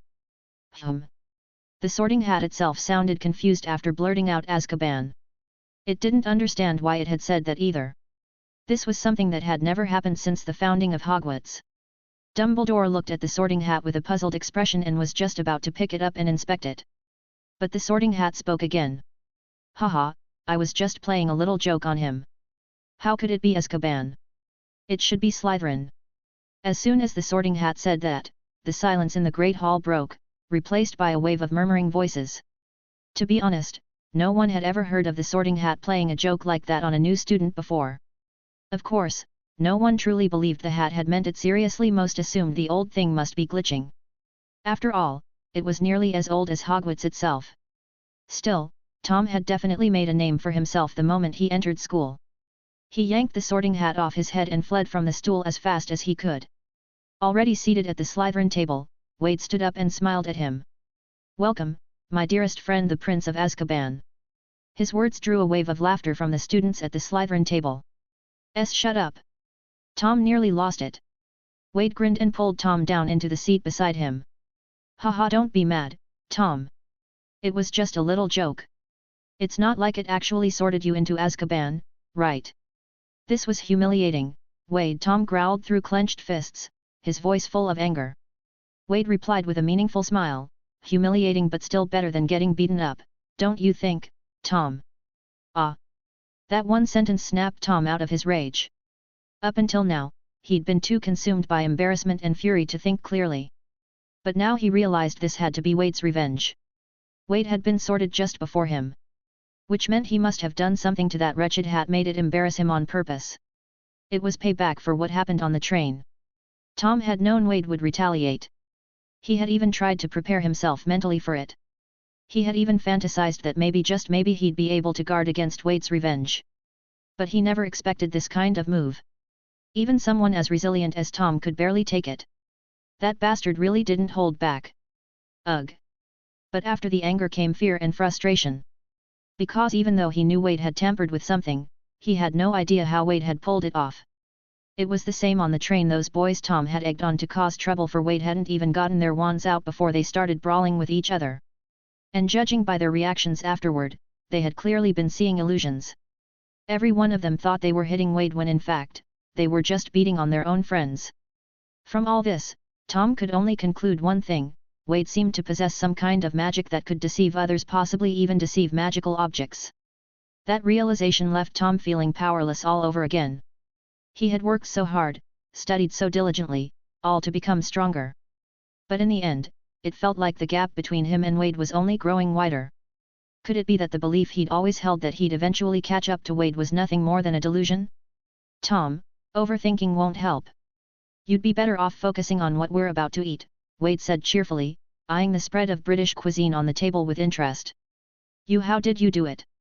Tom couldn't help but ask in a low voice. Wade smiled. Oh dear Tom, you know me. Ever since you met me, I've always liked experimenting with different types of magic. So if a spell or two comes out that you haven't seen before, it's really not all that surprising, is it? Tom had no response. While he was still grinding away at learning known spells, hoping to become stronger as fast as possible, Wade had already developed new magic of his own. And Tom had personally witnessed just how powerful that new magic was. How could he still delude himself into thinking he could catch up to someone like that? He gave a self-mocking smile. At that moment, all of Tom's previous determination had been completely crushed by Wade. Tom, you look a bit discouraged, Wade suddenly said. You're not thinking of giving up, are you? What else can I do if I don't give up? I can't compete. That doesn't sound like something you would say, Tom, Wade replied, sounding bored. The Tom I know isn't someone who gives up just because things get hard. He endures. Then, at the right moment, like a snake, he sinks his fangs into his enemy's throat for a clean, fatal strike. Tom stared at Wade in shock. He didn't understand why Wade was saying all this. He had already made up his mind to give up, to never challenge Wade's authority again. Wasn't Wade's speech just encouraging him to get back on his feet? Wade continued, Tom, I know what you're capable of. I'm really looking forward to what kind of surprises you'll bring me in the future. Hearing that, Tom couldn't help but feel a surge of anger. So that's what this was? Wade thought he posed no threat at all, and was just playing with him? Was he just treating him like some clown who didn't know his place? Wade, with his overwhelming strength, stood high atop the mountain, looking down from above as Tom flailed at the base like a clown, shouting up at him. That image filled Tom with a deep, burning sense of indignation. You will see the surprise I have in store for you one day, Tom said slowly, emphasizing each word. Wade smiled and replied, as I said before, I'm really looking forward to it, Tom. In Wade's eyes, Tom was his best tool for earning merit points. He couldn't let Tom be crushed too badly and fall into despair, so he'd given him just the right push. And clearly, it was working. Suddenly, Alfred, who had been sitting nearby, spoke up. You two have such a great relationship. My sister never encourages me like that. Tom blinked in surprise. Encourage? Yet. Wasn't Wade just encouraging you this whole time? If it were my sister, she'd already have torn me down to nothing, Alfred said helplessly. Tom frowned and glanced at Wade again, only to find him already chatting with an older student, completely uninterested in what was going on beside him. Tom couldn't help but replay Wade's words in his mind, suddenly feeling a little lost. Could it be that everything Wade had just said was really just meant to encourage me? The whole clown thing, had he just been overthinking it, too sensitive? At that moment, Tom began to recall everything that had happened since he met Wade. And then he fell silent again. Because he realized that ever since meeting Wade, despite the many times he had tried to scheme against him, Wade's retaliation had always been more like a warning than true revenge. Just like today, Tom had tried to get people to beat him up, and yet Wade's only response was to humiliate him a bit. Other than that, he was left completely unharmed. And truthfully, whenever there was some kind of benefit, Wade never forgot to include him. Like that time when Wade asked Dumbledore for books, he made sure to ask for a copy for Tom as well. To be honest, if the roles were reversed, and he'd been in Wade's place facing someone much weaker who kept provoking him, he would have long since found a way to get rid of that person for good. He would never have treated someone like that the way Wade treated him. Could it be that despite all their surface-level tension, Wade actually considered him a friend? Could it be that, all along, he had just misunderstood Wade? That thought left Tom truly confused. Meanwhile, Wade, still chatting animatedly with the upperclassman beside him, had no idea that in just the span of a few minutes, something subtle had shifted deep inside Tom's heart. At that moment, Anne came running over and sat beside Wade with excitement. "Wade, Tom, I knew you two would be Slytherins." Anne had been sorted after Tom. Following the chaos caused by Tom's little incident, Dumbledore had taken the time to thoroughly inspect the Sorting Hat. Only after confirming there were no issues had he allowed the ceremony to continue. So it wasn't until now that Anne completed her sorting and, of course, ended up in Slytherin. Wade quietly scooted a little farther away from her, though his face still wore a warm, friendly smile. "It's great that we're in the same house. I was actually a little worried I might get placed somewhere else," he said. "There was no need to worry," Anne replied. "You're clearly a Slytherin. I'm great at reading people. But Tom, how did you make the Sorting Hat send you to Azkaban just now?" Tom was still lost in his tangled thoughts, and when he heard Anne's question, he instinctively shook his head. "I don't know." Anne exclaimed in surprise, "You actually answered me. We've known each other for several hours now, and this is the first time you've spoken to me." "Tom's just not very good at talking to girls, Anne. It's not that he has anything against you, he's just a shy boy," Wade said with a gentle smile. Tom glanced at Wade with a strange look. Wade had spoken up for him many times before, but until now, Tom had never thought much of it. He'd just assumed it was Wade's twisted sense of humor. But now, after Alphard's comment earlier, Tom's thoughts had completely shifted. It seemed Wade really did see him as a friend. Otherwise, why would he keep defending him like this so casually, yet so deliberately? Chapter 68, Famous Little Prince of Azkaban. After the sorting ceremony, Headmaster Dippet didn't give any long-winded speech. Instead, he simply stood up and declared loudly, "Welcome. Let the feast begin." Such a straightforward announcement was met with thunderous applause from everyone. The food at the welcome feast looked quite lavish. But after tasting it, Wade found it good. He didn't know why many fanfics bashed the food. It was the Hogwarts food, and the house elves at Hogwarts weren't bad cooks. I mean, how can an MC who reincarnated and lived a year or two in an orphanage, eating the orphanage food for literally 2 years, come to Hogwarts and bash the British food in every other fanfic? That was beyond his understanding. Make it make sense. Well, Toby's food is still better, lol. Everyone chatted as they ate, and before long, they were all full and satisfied. True to form, Headmaster Dippet remained brisk and efficient. Once the tableware at the head table magically returned to its spotless state, he once again gave a crisp announcement, "Dismissed. Off to rest. Follow your prefects and don't go the wrong way." Wade and the dazed-looking Tom followed the Slytherin group as they moved forward. Soon, the first years realized they were heading down into the dungeons beneath the castle. A few minutes later, the first years arrived at a stone wall carved with serpent statues, led there by their prefect. "Pure blood," the male prefect said as he stepped up to the wall. Immediately, the 2 serpent carvings sprang to life. As the snakes slithered aside, the stone wall split open with a rumble, revealing a doorway. "Remember, the password for this week is pure blood. Don't forget it. If you do, you won't be able to get back in." Pure blood? Wade couldn't help but think how perfectly Slytherin. People in Slytherin always had a particular obsession with marrying their own cousins, and in some cases ahem. And sure enough, after they entered the common room, that proud-looking prefect launched into a half-hour speech directed at the new students. It wasn't until many of them were on the verge of falling asleep where they stood from sheer exhaustion that he finally waved them off, satisfied, and told them to go find their rooms and get some rest. Only then did he saunter off toward his own dorm at a leisurely pace. "Tch, that guy's speech was even longer than the headmaster's, and not a single useful thing in it," Anne said impatiently. She was clearly annoyed that the prefect had cut into her rest time. "All right, we should go find our rooms too. See you tomorrow." After saying goodnight to each other, they all went their separate ways. Anne headed toward the girls' dormitory, while Wade and the others made their way to the boys' side. Soon, Wade found his room. The dorm was a hexagonal room with 4 beds arranged along the walls. Each bed had its own wardrobe and bedside table. In the center of the room stood a large round table, seemingly meant to accommodate 4 people working on homework at the same time. Their luggage had already been brought in and placed neatly at the foot of their beds. Fortunately, Wade and Tom had been assigned to the same dormitory. And besides Wade and Tom, their two other roommates were Alphard Black and a boy named Henry Avery. As soon as Alphard found his bed, he flopped down on it without even taking off his coat and immediately began snoring. No one knew why, but he looked especially exhausted. "Ha! So you're the famous little Prince of Azkaban. I can't believe we're in the same dorm." "I'm Henry Avery," Henry said excitedly as he reached out his right hand toward Tom. The moment he heard the title Prince of Azkaban, Tom shot Henry a death glare, clearly not intending to shake hands. Wade stepped in and shook Henry's hand instead, rescuing him from the awkward silence. "I'm the friend of our little Azkaban prince here, name's Wade." "Oh, and he's—" "I know. He's Tom Riddle." Henry grinned.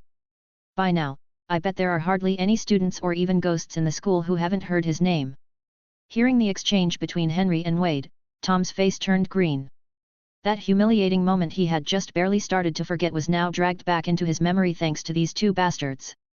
"I'm going to sleep," Tom snapped, throwing himself onto his bed and yanking the covers over himself until he was completely hidden underneath.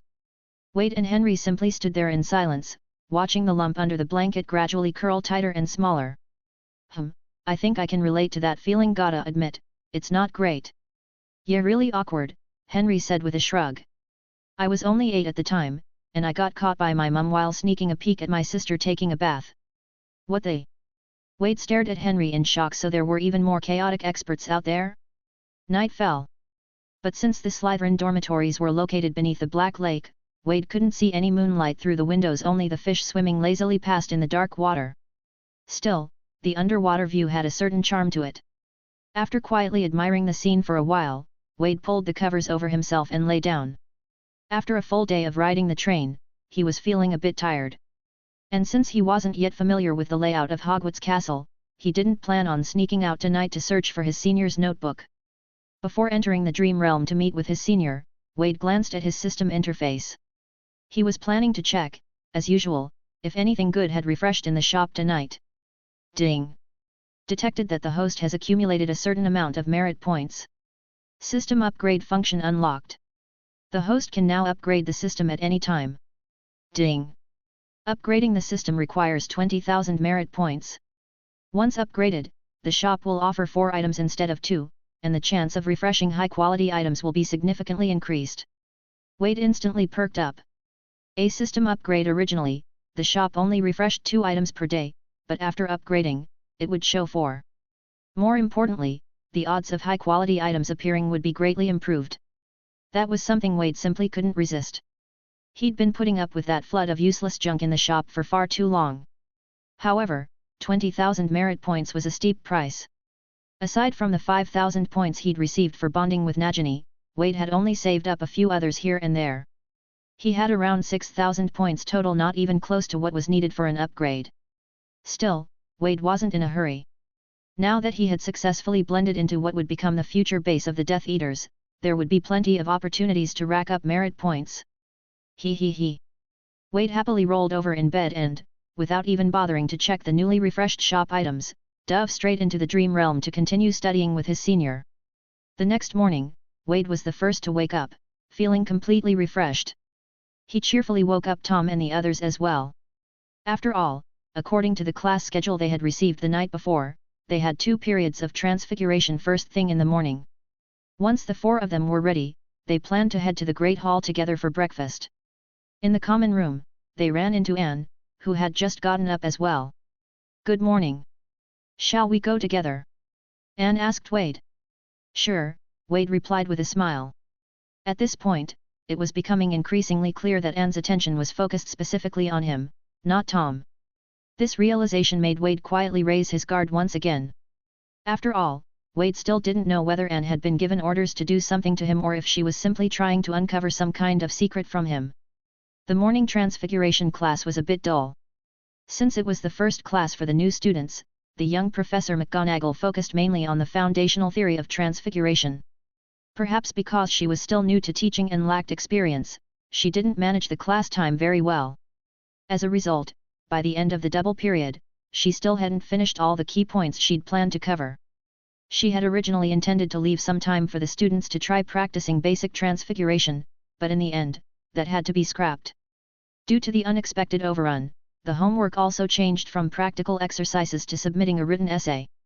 After class, Tom decided that after lunch, he'd head straight to the library to get his transfiguration essay done.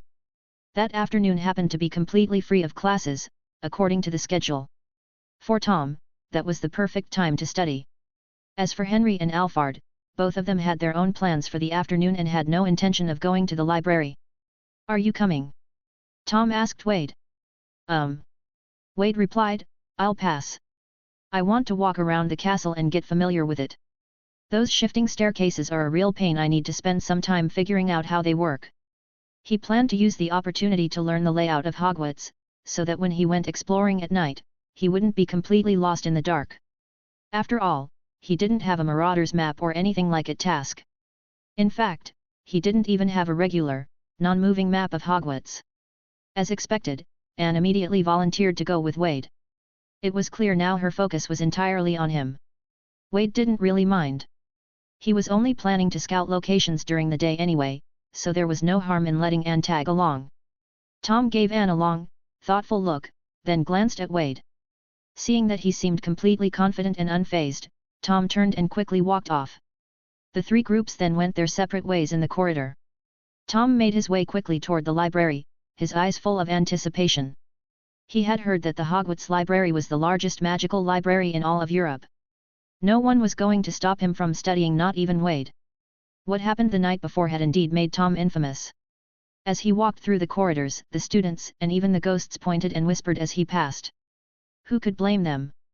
He was the first student in Hogwarts history to have the Sorting Hat joke about sending him to Azkaban. Still, Tom ignored all the whispers and pointing. His eyes burned with a singular passion for knowledge. However, just as he entered a corridor near the library. Well, if it isn't the famous little Prince of Azkaban. "Where's that dear friend of yours?" A mocking voice rang out from ahead. Tom abruptly stopped, his face turning ashen as he looked up at the group of 7 or 8 Slytherin students in front of him. Leading them was none other than Abraxas Malfoy. Ever since they had been frightened off by Wade the day before, the more they thought about it, the more something had felt off. In the end, when they saw Wade and Tom chatting and laughing together at the Slytherin table, they finally realized the guy who had gone out of his way to convince them to pick a fight with Wade had been on Wade's side all along. Abraxas felt like he'd been used, like he'd been nothing more than a toy in some twisted game they were playing. The more he thought about it, the angrier he became, and he decided he had to save face. Thanks to a tip-off from a classmate, he learned that Tom was on his way to the library. So Abraxas waited a long time along the only route there, planning to ambush both Wade and Tom. Out of caution toward Wade, he had even asked several older students to help. Tom, staying calm, pulled out his wand and tossed his bag aside. "I started this. No need to involve anyone else. If you are here for payback, then take it out on me." Chapter 69, Tom's Realization. Tom, staying calm, pulled out his wand and tossed his bag aside. "I started this. No need to involve anyone else. If you are here for payback, then take it out on me. Did you all see that? Looks like he wants to take on the 8 of us by himself," Abraxas said mockingly, drawing laughter from the group behind him. "Ha ha ha. Maybe he hasn't woken up yet. Hey, little firsty, you probably can't even cast a Lumos, right? Lumos? I bet he hasn't even opened his textbook yet." Facing their mockery, Tom's expression remained cold and unreadable. He gripped his wand even tighter. "Abraxas, he's just a first year. Why don't you take him on yourself?" one of the older students suggested. "Sure," Abraxas replied without hesitation. He might have been wary around Wade, but when it came to Tom, he wasn't afraid in the slightest. Even though many pureblood families had declined, there were still several that remained powerful to this day. And the Malfoy family was definitely one of them. As the youngest male heir of the Malfoy family, Abraxas carried high expectations from home. Because of that, he had already self-studied a good number of spells before ever setting foot in Hogwarts.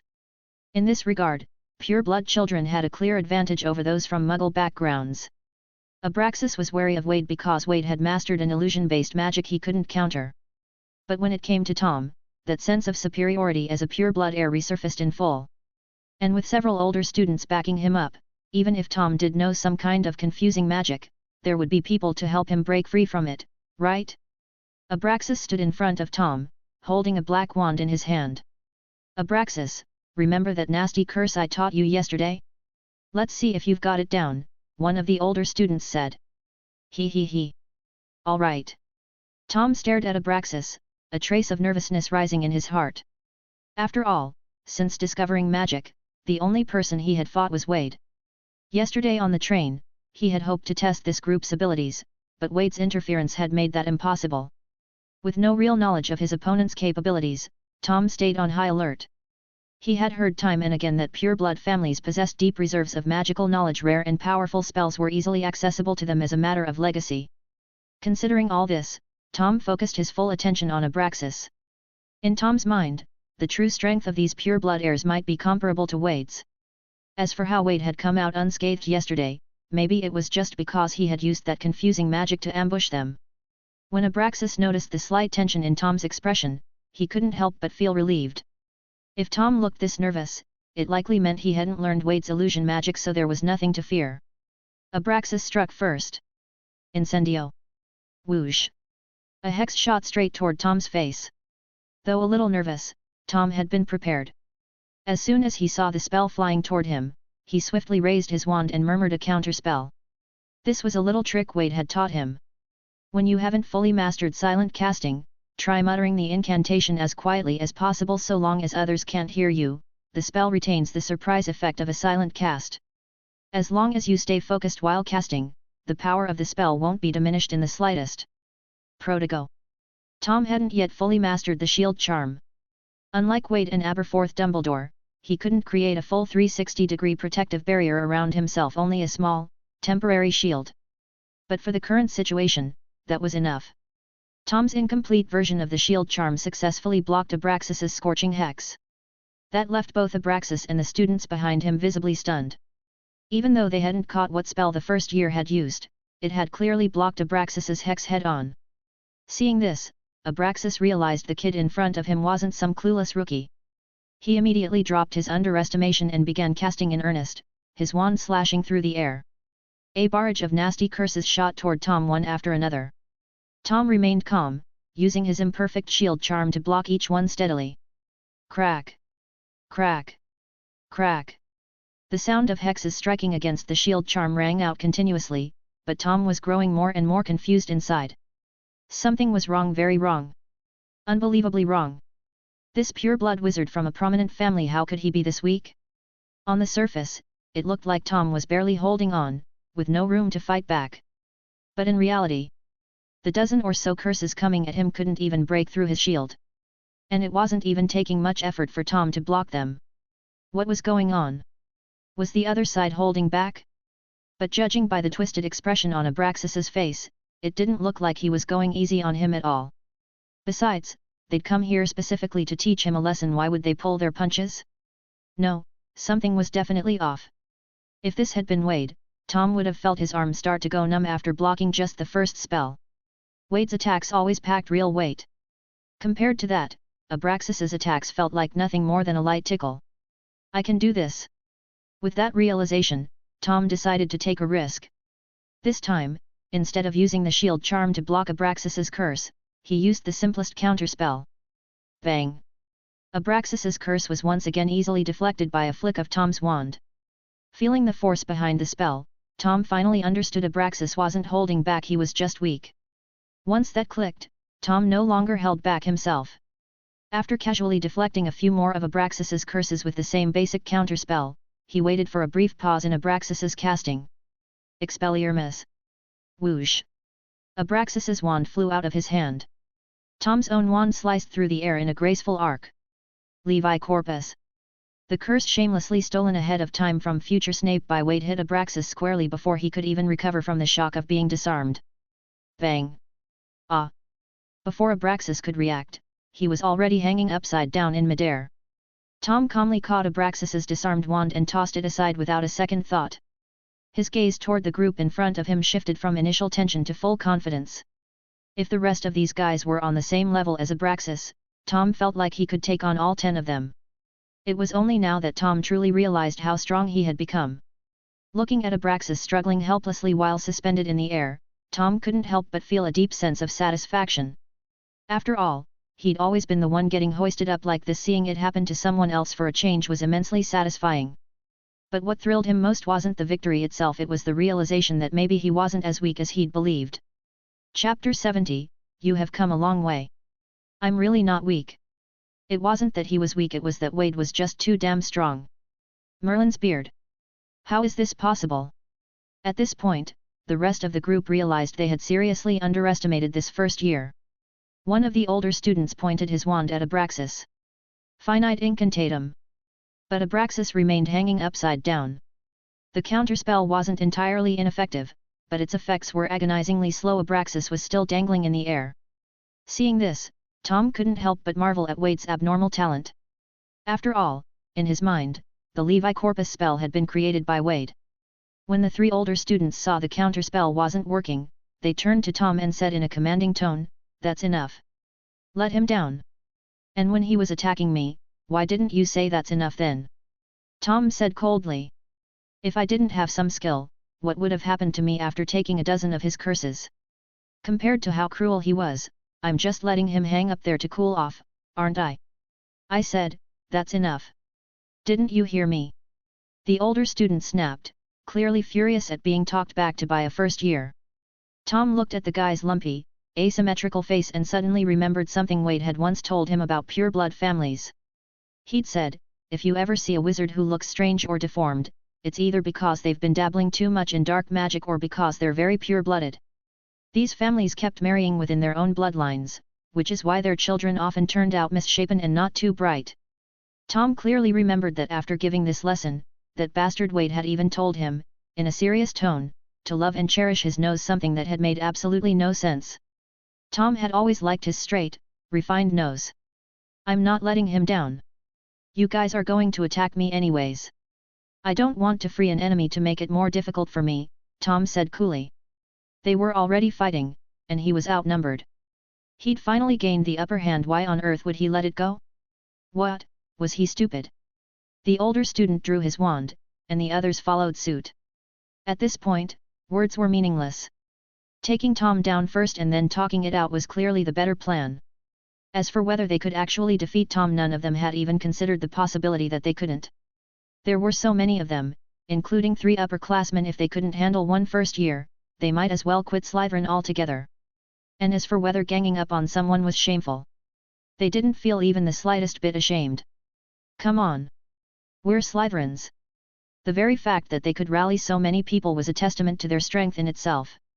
Seeing that the others were preparing to attack, Tom's expression immediately turned serious. Now that he understood his own ability, he no longer worried about the weaker ones. But those 3 older students, that was another story. They had him fully on alert again.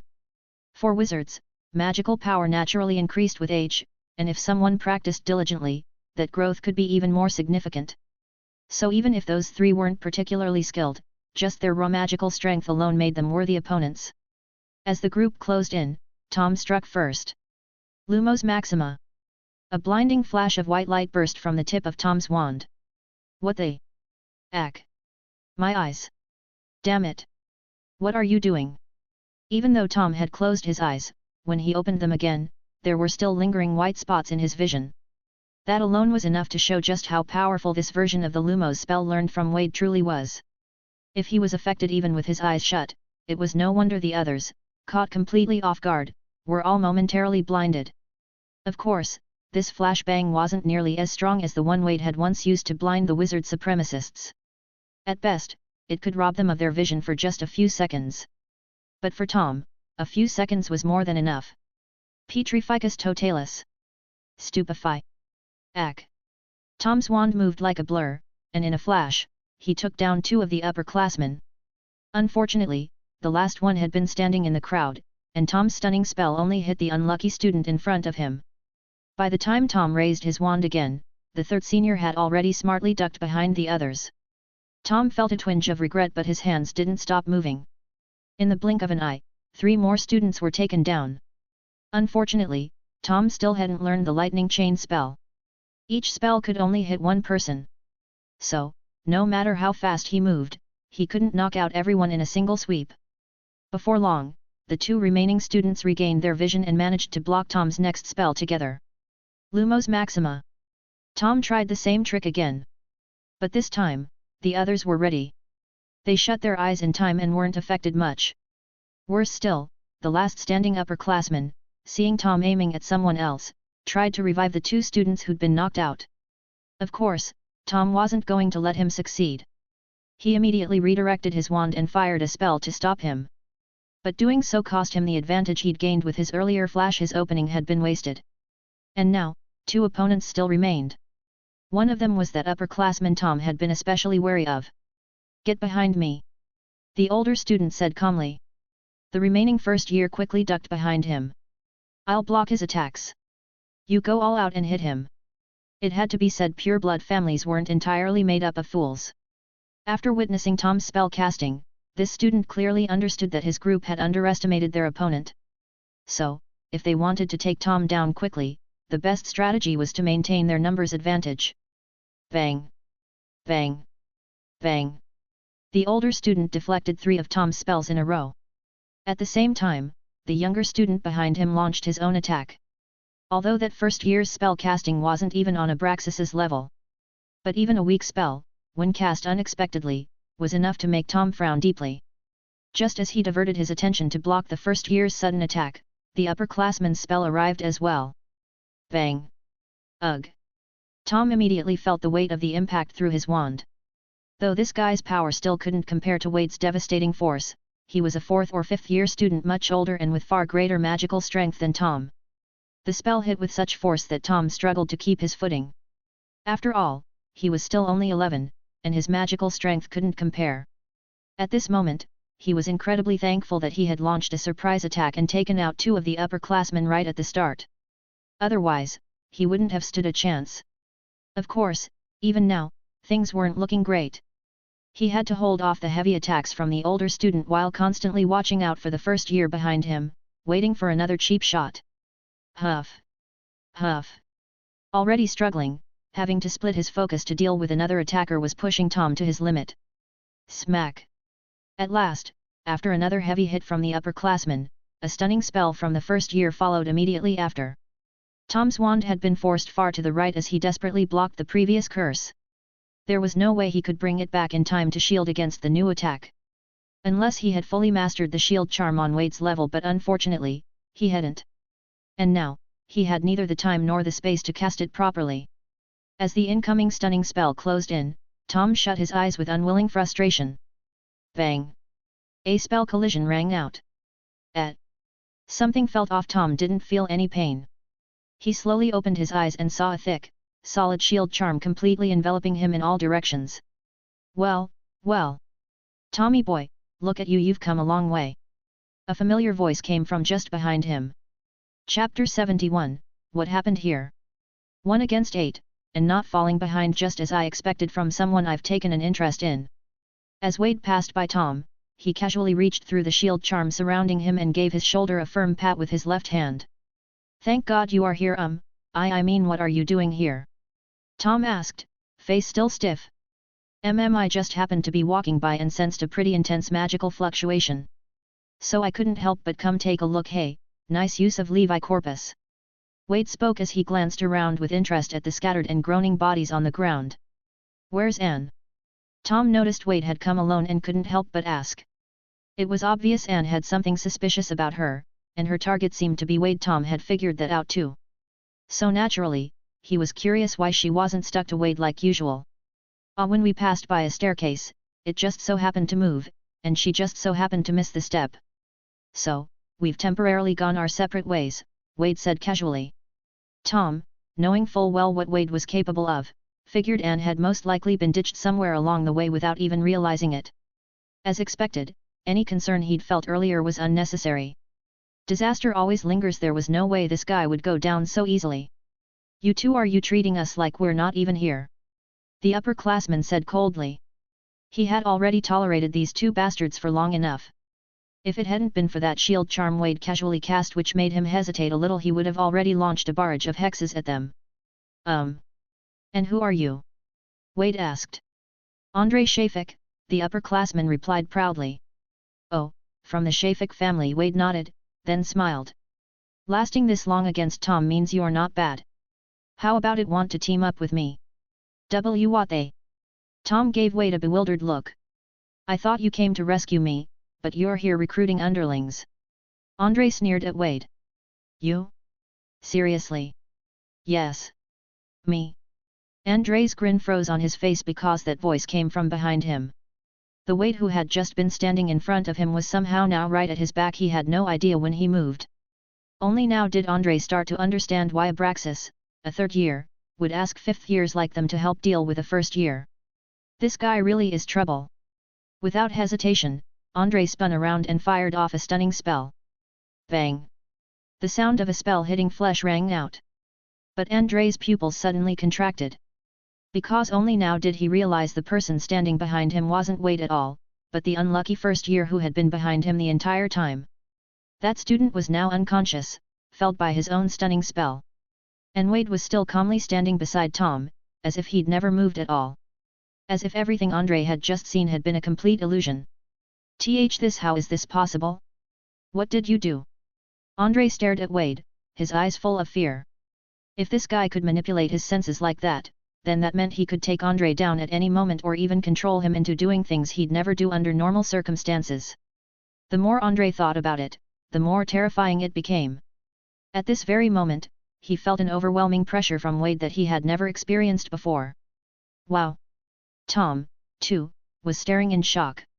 Even though he'd seen this mysterious magic more than once now, he still couldn't get used to how terrifying Wade's nameless spells were. Wade hadn't even moved, and yet Andre had fallen straight into an illusion. This kind of ability was simply unbeatable. Because of this, Tom became even more certain those clumsy little schemes he'd pulled against Wade in the past had probably never even registered as a threat. Otherwise, there's no way he'd still be standing here in one piece today. At that moment, just as Andre began to crack under the pressure and seemed ready to back down. Merlin's beard. What in world happened here?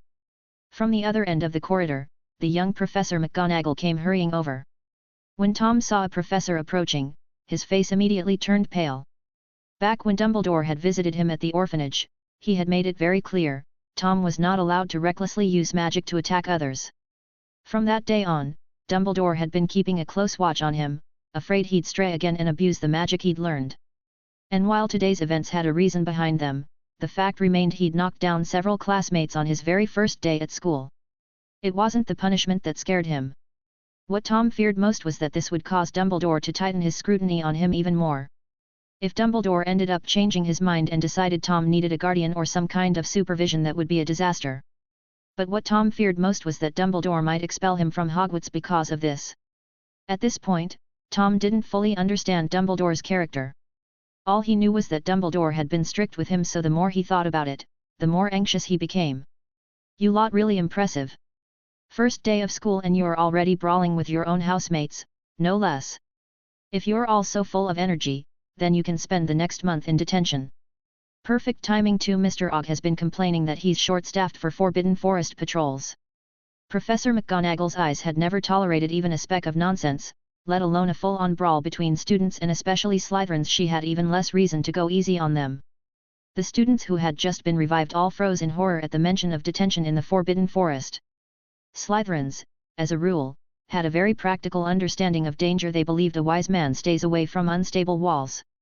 So when it came to the Forbidden Forest, a place rumored to be crawling with dark creatures at night, they always kept their distance. They weren't those brain-dead Gryffindors, after all. Thus, the idea of being sent into that dangerous place for a whole month left them all speechless and trembling. Wade, however, lit up at the words. He'd been to the Forbidden Forest before and he was deeply interested in it. Chapter 72, He's my friend. The only problem was, Wade wasn't familiar with the paths inside the Forbidden Forest. He didn't know what magical ingredients could be found where, nor did he have any clue which areas were home to which magical creatures. But now, if he were to be sentenced to detention, that would mean being led into the forest by a professional. That way, he'd have a perfect opportunity to extract as much information as possible from Mr. Ogg about all the crucial details hidden within the Forbidden Forest. So really this detention was something he absolutely had to get. However, he'd just arrived, and technically, he hadn't lifted a finger. There was a chance he wouldn't be punished at all. In that case, Wade turned to look at Tom. His face was pale, and his eyes were filled with panic. After all, Wade understood Tom's background all too well, and with just a little thought, he immediately realized what Tom was afraid of. While Professor McGonagall was sternly questioning Andre about what had happened, Wade leaned in and whispered, "I know what you're thinking. Why don't you just pin everything on me? Pretend I was the one who took them all down." Tom stared at Wade in shock. I can't do that. I'm the one who cast the spells, and besides, they're not mute. Won't they just tell her everything? The professor's bound to figure out it was me."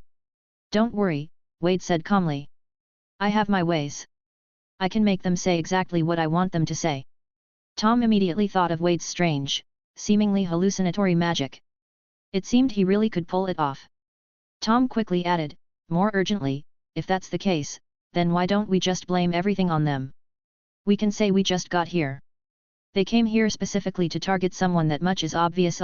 Never mind. You don't need to worry about that. Just leave the blame to me." Wade had started explaining, but halfway through, he lost interest. "Do it, man." Tom was getting too clever, harder and harder to fool. No matter how he spun it, the story felt full of holes. So Wade figured he might as well stop trying. But this half-explanation hit Tom like a revelation. He now thought Wade's strange magic might not be fully refined yet. Perhaps it couldn't alter certain objective facts like the attacker's original intent. What it could do, however, was shift their target from him to Wade. Which meant Wade was about to take the fall on purpose. Why are you doing this?" Tom asked in a low voice. "This has nothing to do with you. Why does there always have to be a reason?" Wade replied irritably. "Just say what I told you to say. Otherwise, don't blame me if I decide to mess with you too." Tom fell silent. So his suspicions had been right all along. Wade, this guy actually saw him as a friend. Otherwise, why would he, after sensing what Tom was so anxious about, immediately and without hesitation offer to take the blame for him? Clearly, all of Tom's previous doubts and assumptions had been nothing more than judging a gentleman with a petty heart.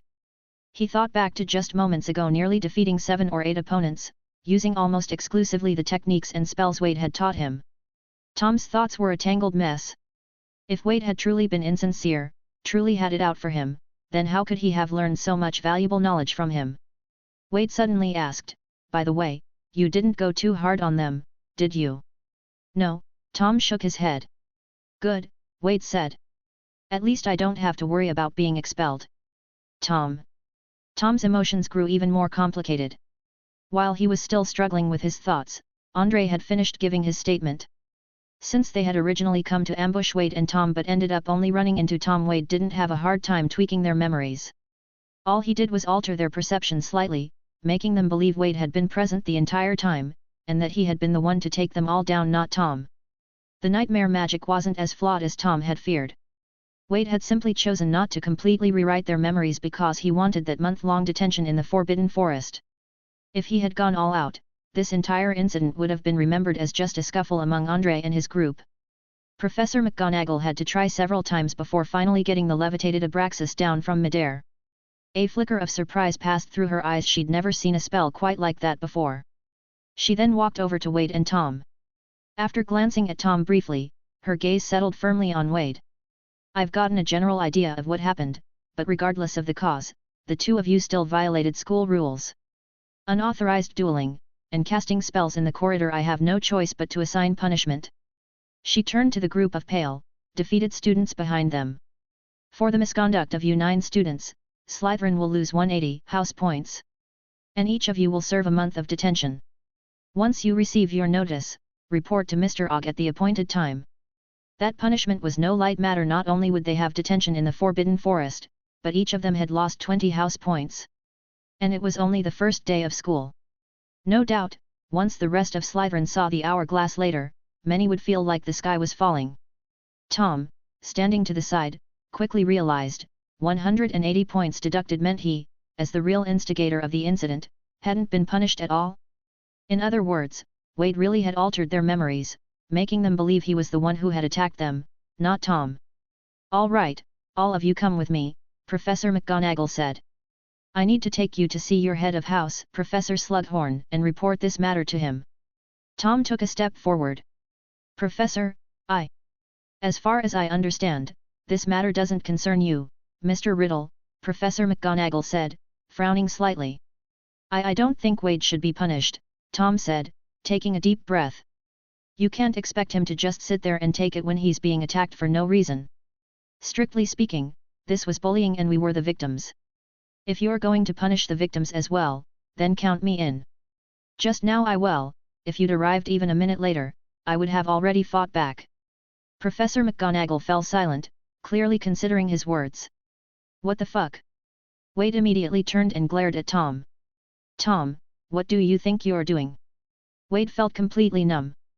Everything had been going according to plan, and now just when he was about to succeed, Tom had to open his mouth and start rambling. Why now, of all times? If Professor McGonagall ended up convinced and decided not to give him detention, what would he do then? Sure enough, after a moment of quiet contemplation, McGonagall's tone softened considerably. All right. If that's the case, whether or not he serves detention will be left to your head of house to decide. However, her voice turned stern again. He did cast spells, so the point deduction will stand.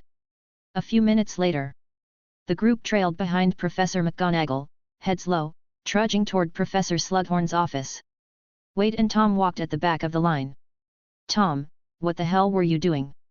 We agreed. Why did you open your mouth again? Now look, we've got a whole new mess on our hands. Wade snapped, clearly irritated. Tom just walked silently beside him. No way he was going to admit that he simply couldn't stand by and watch this guy take a month of detention on his behalf. And of course, it absolutely wasn't because he felt guilty or anything as ridiculous as a friend taking the fall for him. Definitely not. Chapter 73, Danger? What danger? Professor Slughorn's office wasn't too far away. But after being nagged by Wade the entire way there, Tom finally couldn't take it anymore. Wade, has anyone ever told you you're really annoying when you talk so much? Tom snapped irritably. Oh, well done, Tom. So now you think I'm annoying too, Wade replied, launching into another barrage of verbal attacks. Tom was thoroughly fed up. He decided that once they got back, he was going to develop a spell specifically to block out Wade's voice. Fortunately, he didn't have to endure it for too much longer. Professor Slughorn's office soon came into view. When Professor McGonagall showed up unexpectedly, Slugghorn was a little puzzled. And when he saw the group of Slytherin students standing behind her, he looked even more confused. Minerva, what's all this about? So, Professor McGonagall explained everything that had happened, as well as the disciplinary measures she had taken. Minerva, you've handled this very reasonably. I have no objections whatsoever, Professor Slugghorn said, then turned to the group of troublemaking students with a stern expression. After all, losing 180 house points on the very first day of school, no matter how much Slugghorn normally downplayed such things, was something even he couldn't overlook. Aside from Wade and Tom, who both looked completely unbothered, the rest of the students all lowered their heads, not daring to meet their head of house's gaze. Once Professor McGonagall had taken her leave, Slugghorn turned fully to his Slytherins. You lot really something, aren't you? Fighting is bad enough, but fighting your own housemates? And if that weren't enough, bullying someone younger? And if that weren't enough, ganging up 8-on-1? And even then, you still lost. Am I supposed to be proud of you? Andre and the others turned beet red.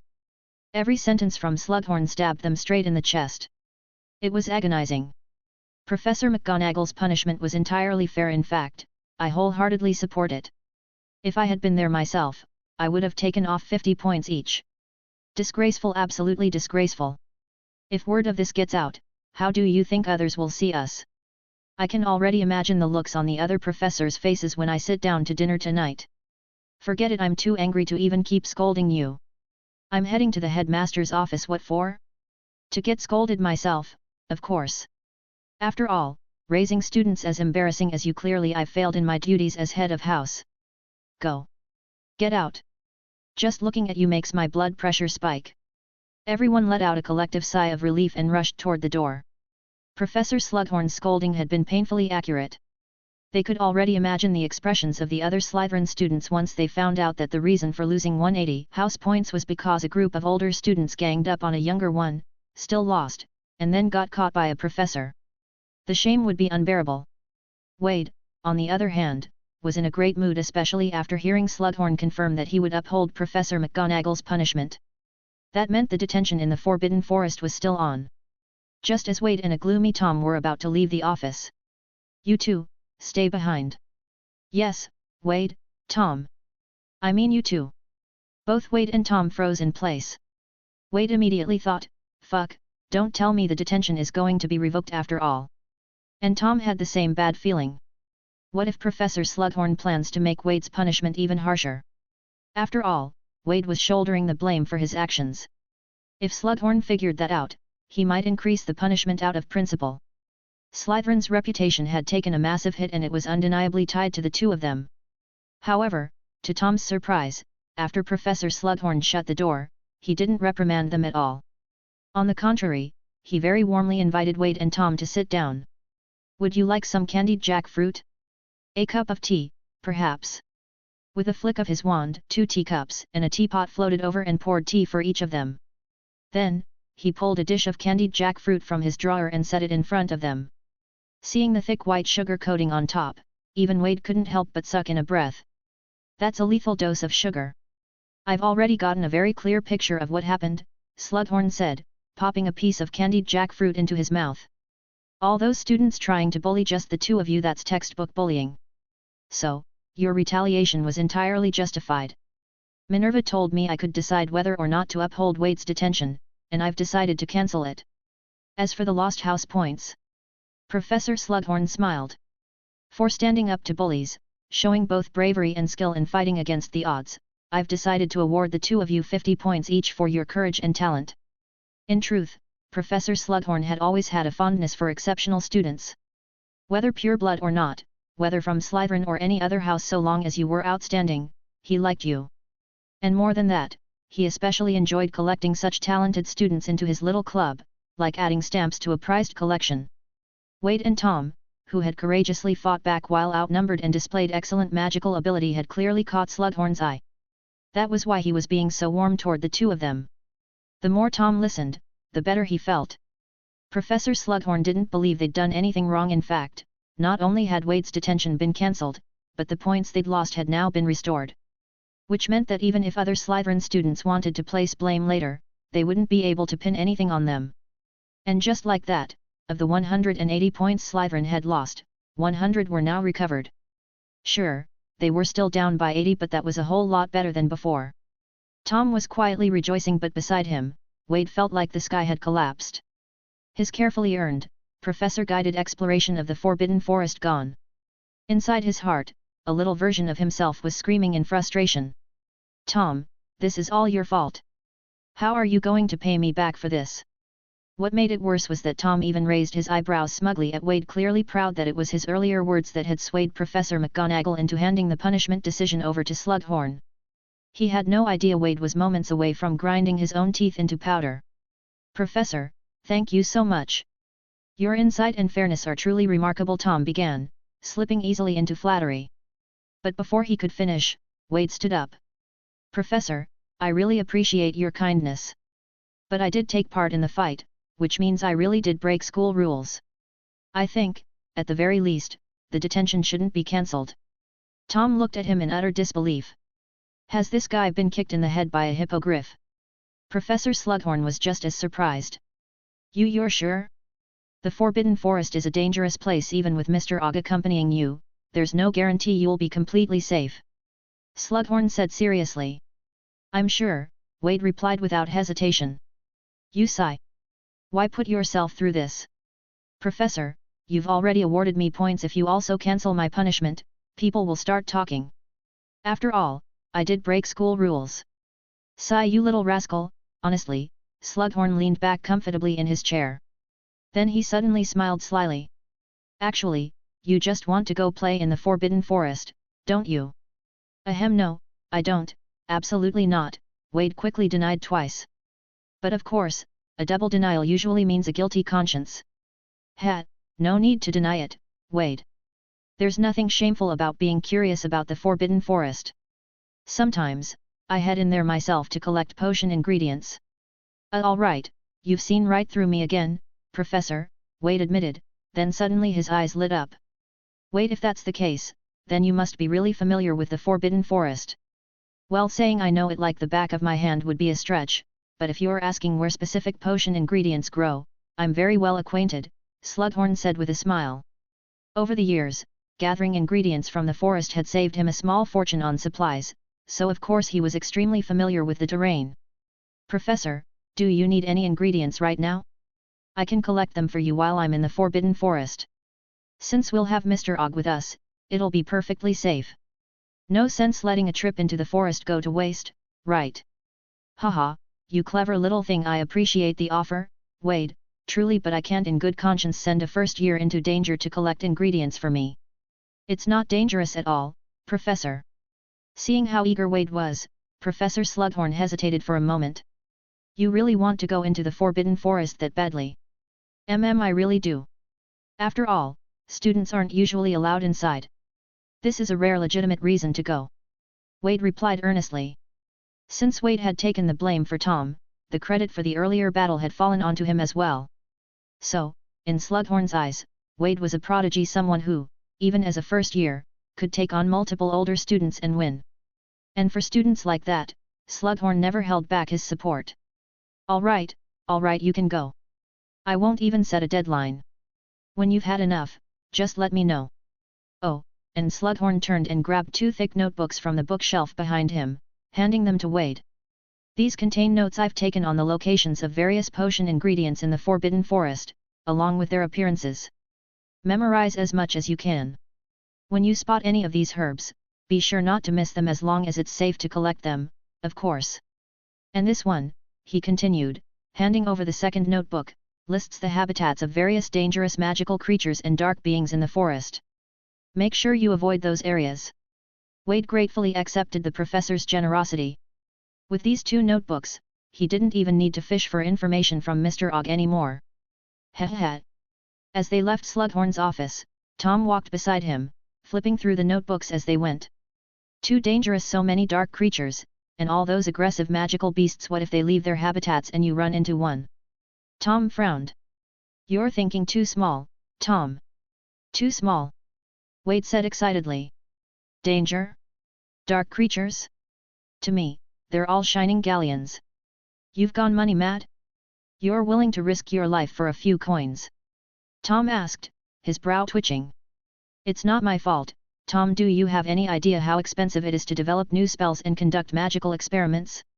Right now, I'm in desperate need of galleons. So you're saying you've spent a lot of money researching those new spells? Tom asked suspiciously. Exactly. And you've been using those new spells pretty smoothly yourself, haven't you? I spent real galleons to develop them. Wait a second. You didn't touch the money we put in Gringotts, did you? Ah, what a lovely day it is today. You didn't touch my share too, did you? Tom's voice rose sharply. Tom, if a true and sincere friendship and a single galleon were both placed in front of you, which would you choose? Galleon. Tom answered without hesitation. Cough. Tom, you've changed. When did you become so materialistic? What happened to the Tom who used to chase knowledge and power? When did you become a dog for money? How dare you say that? 2,000 words. Chapter 74, related to Slytherin? In the library. Wade and Tom found a table by the window. Tom's quill flew across the parchment, making a soft rustling sound.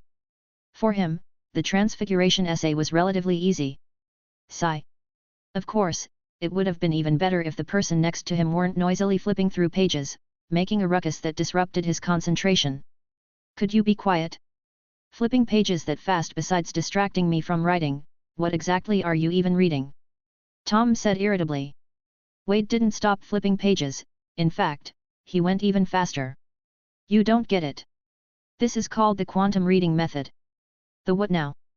The quantum. Ha. Never mind. Can you just stop bothering me?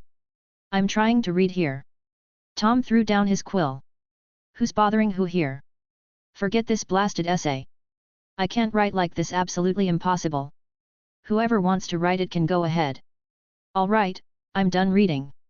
You take your time with the essay, Wade said as he closed the notebook Professor Slugghorn had given him. Thanks to his strong memory, he had already committed the main contents to mind after carefully flipping through it once. Where are you going? Tom asked with a frown. Well, I finished the book, naturally it's time to handle other things. You're not writing your essay. What's the rush? It's not due until next week, right? If you've never crammed an assignment at the last minute, can you even say you've been to school? Watching Wade's back as he walked out of the library, Tom let out a helpless sigh. Utterly ridiculous.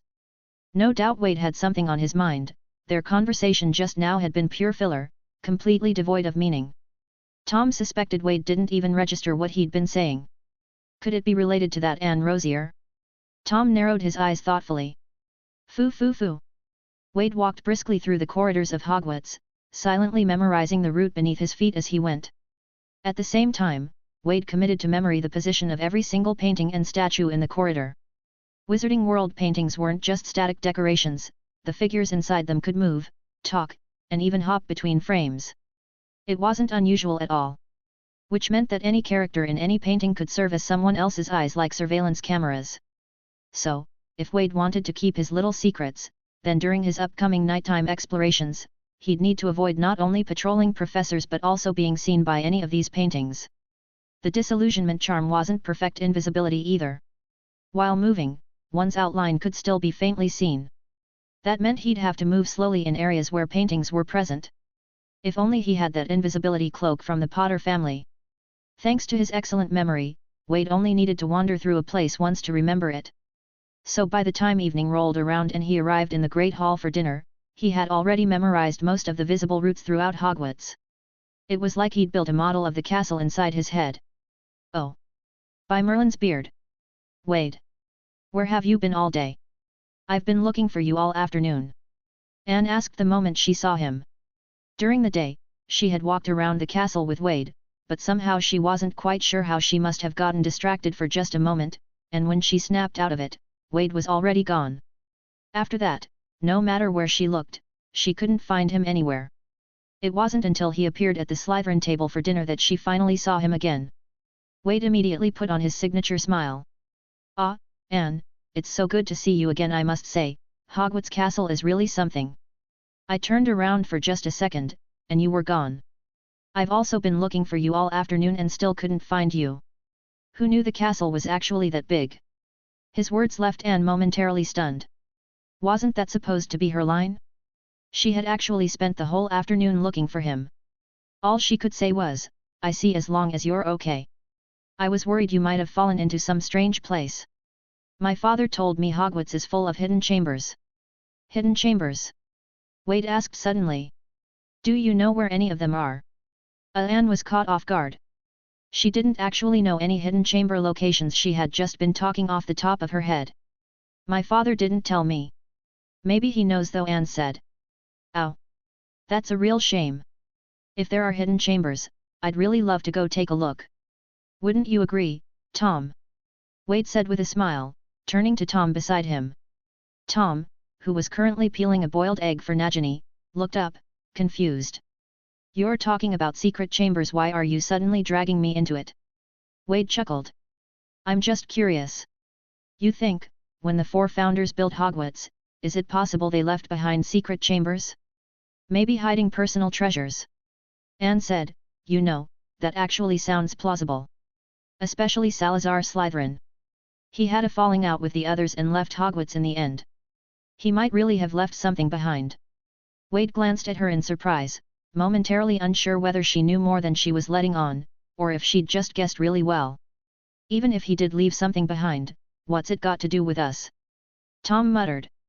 It's not like it'll help me learn more magic, or make me stronger. What if what he left behind was a magic manuscript or something like a grimoire? Wade said with a gleam in his eye. If it's something like that, then it would be interesting, Tom admitted, a flicker of interest rising in his eyes. But the wizarding world has developed so much since then. Any spells he left might not even compare to modern magic. Wade gasped in mock shock. Tom, you're being so rational right now, it's honestly a little unsettling. I've always been perfectly clear-headed, Wade, Tom said flatly, placing the 2 peeled eggs in front of Nagini's dish. Hiss hiss hiss, eat up. Anne stared at him in surprise.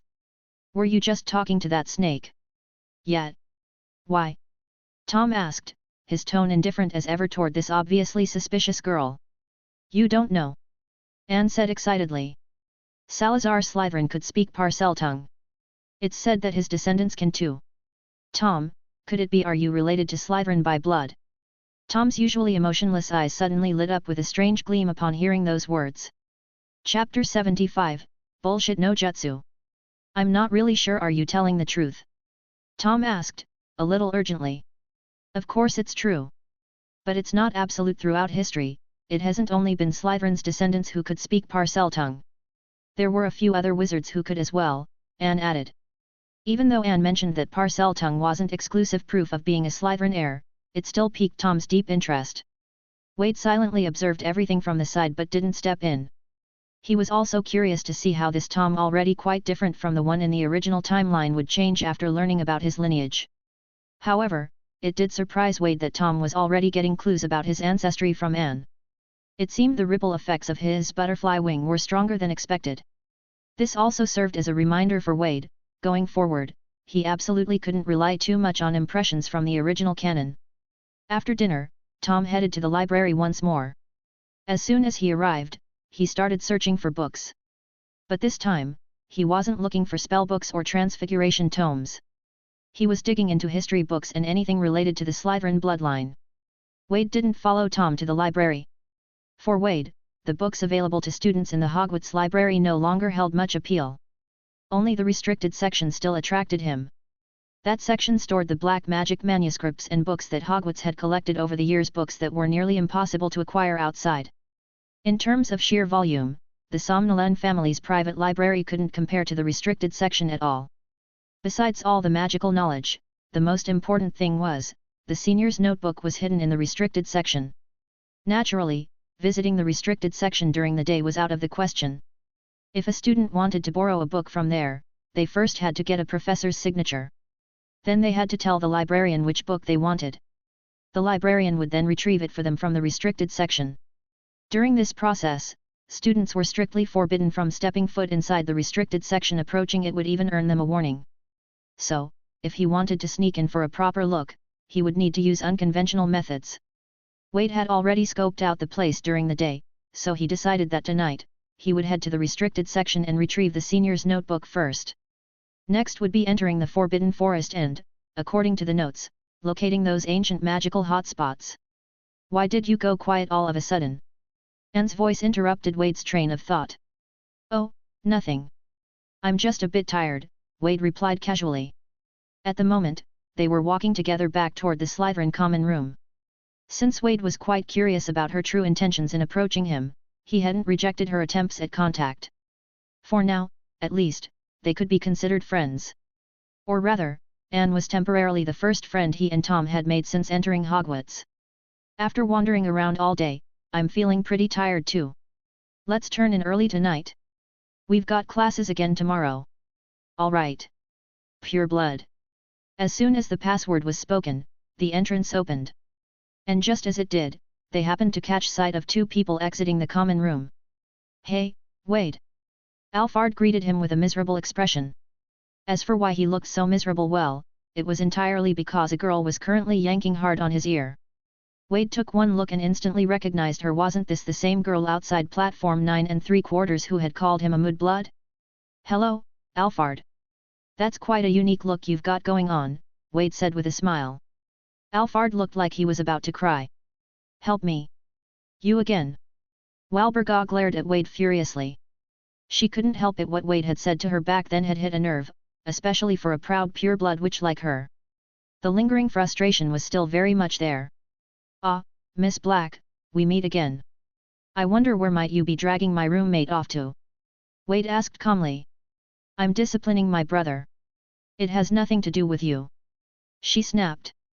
"All right, if you insist it's a family matter, then I suppose it really doesn't involve me. However, Alphard is my friend, and I would hope that, as a pureblood wizard, he might still be treated with a shred of dignity."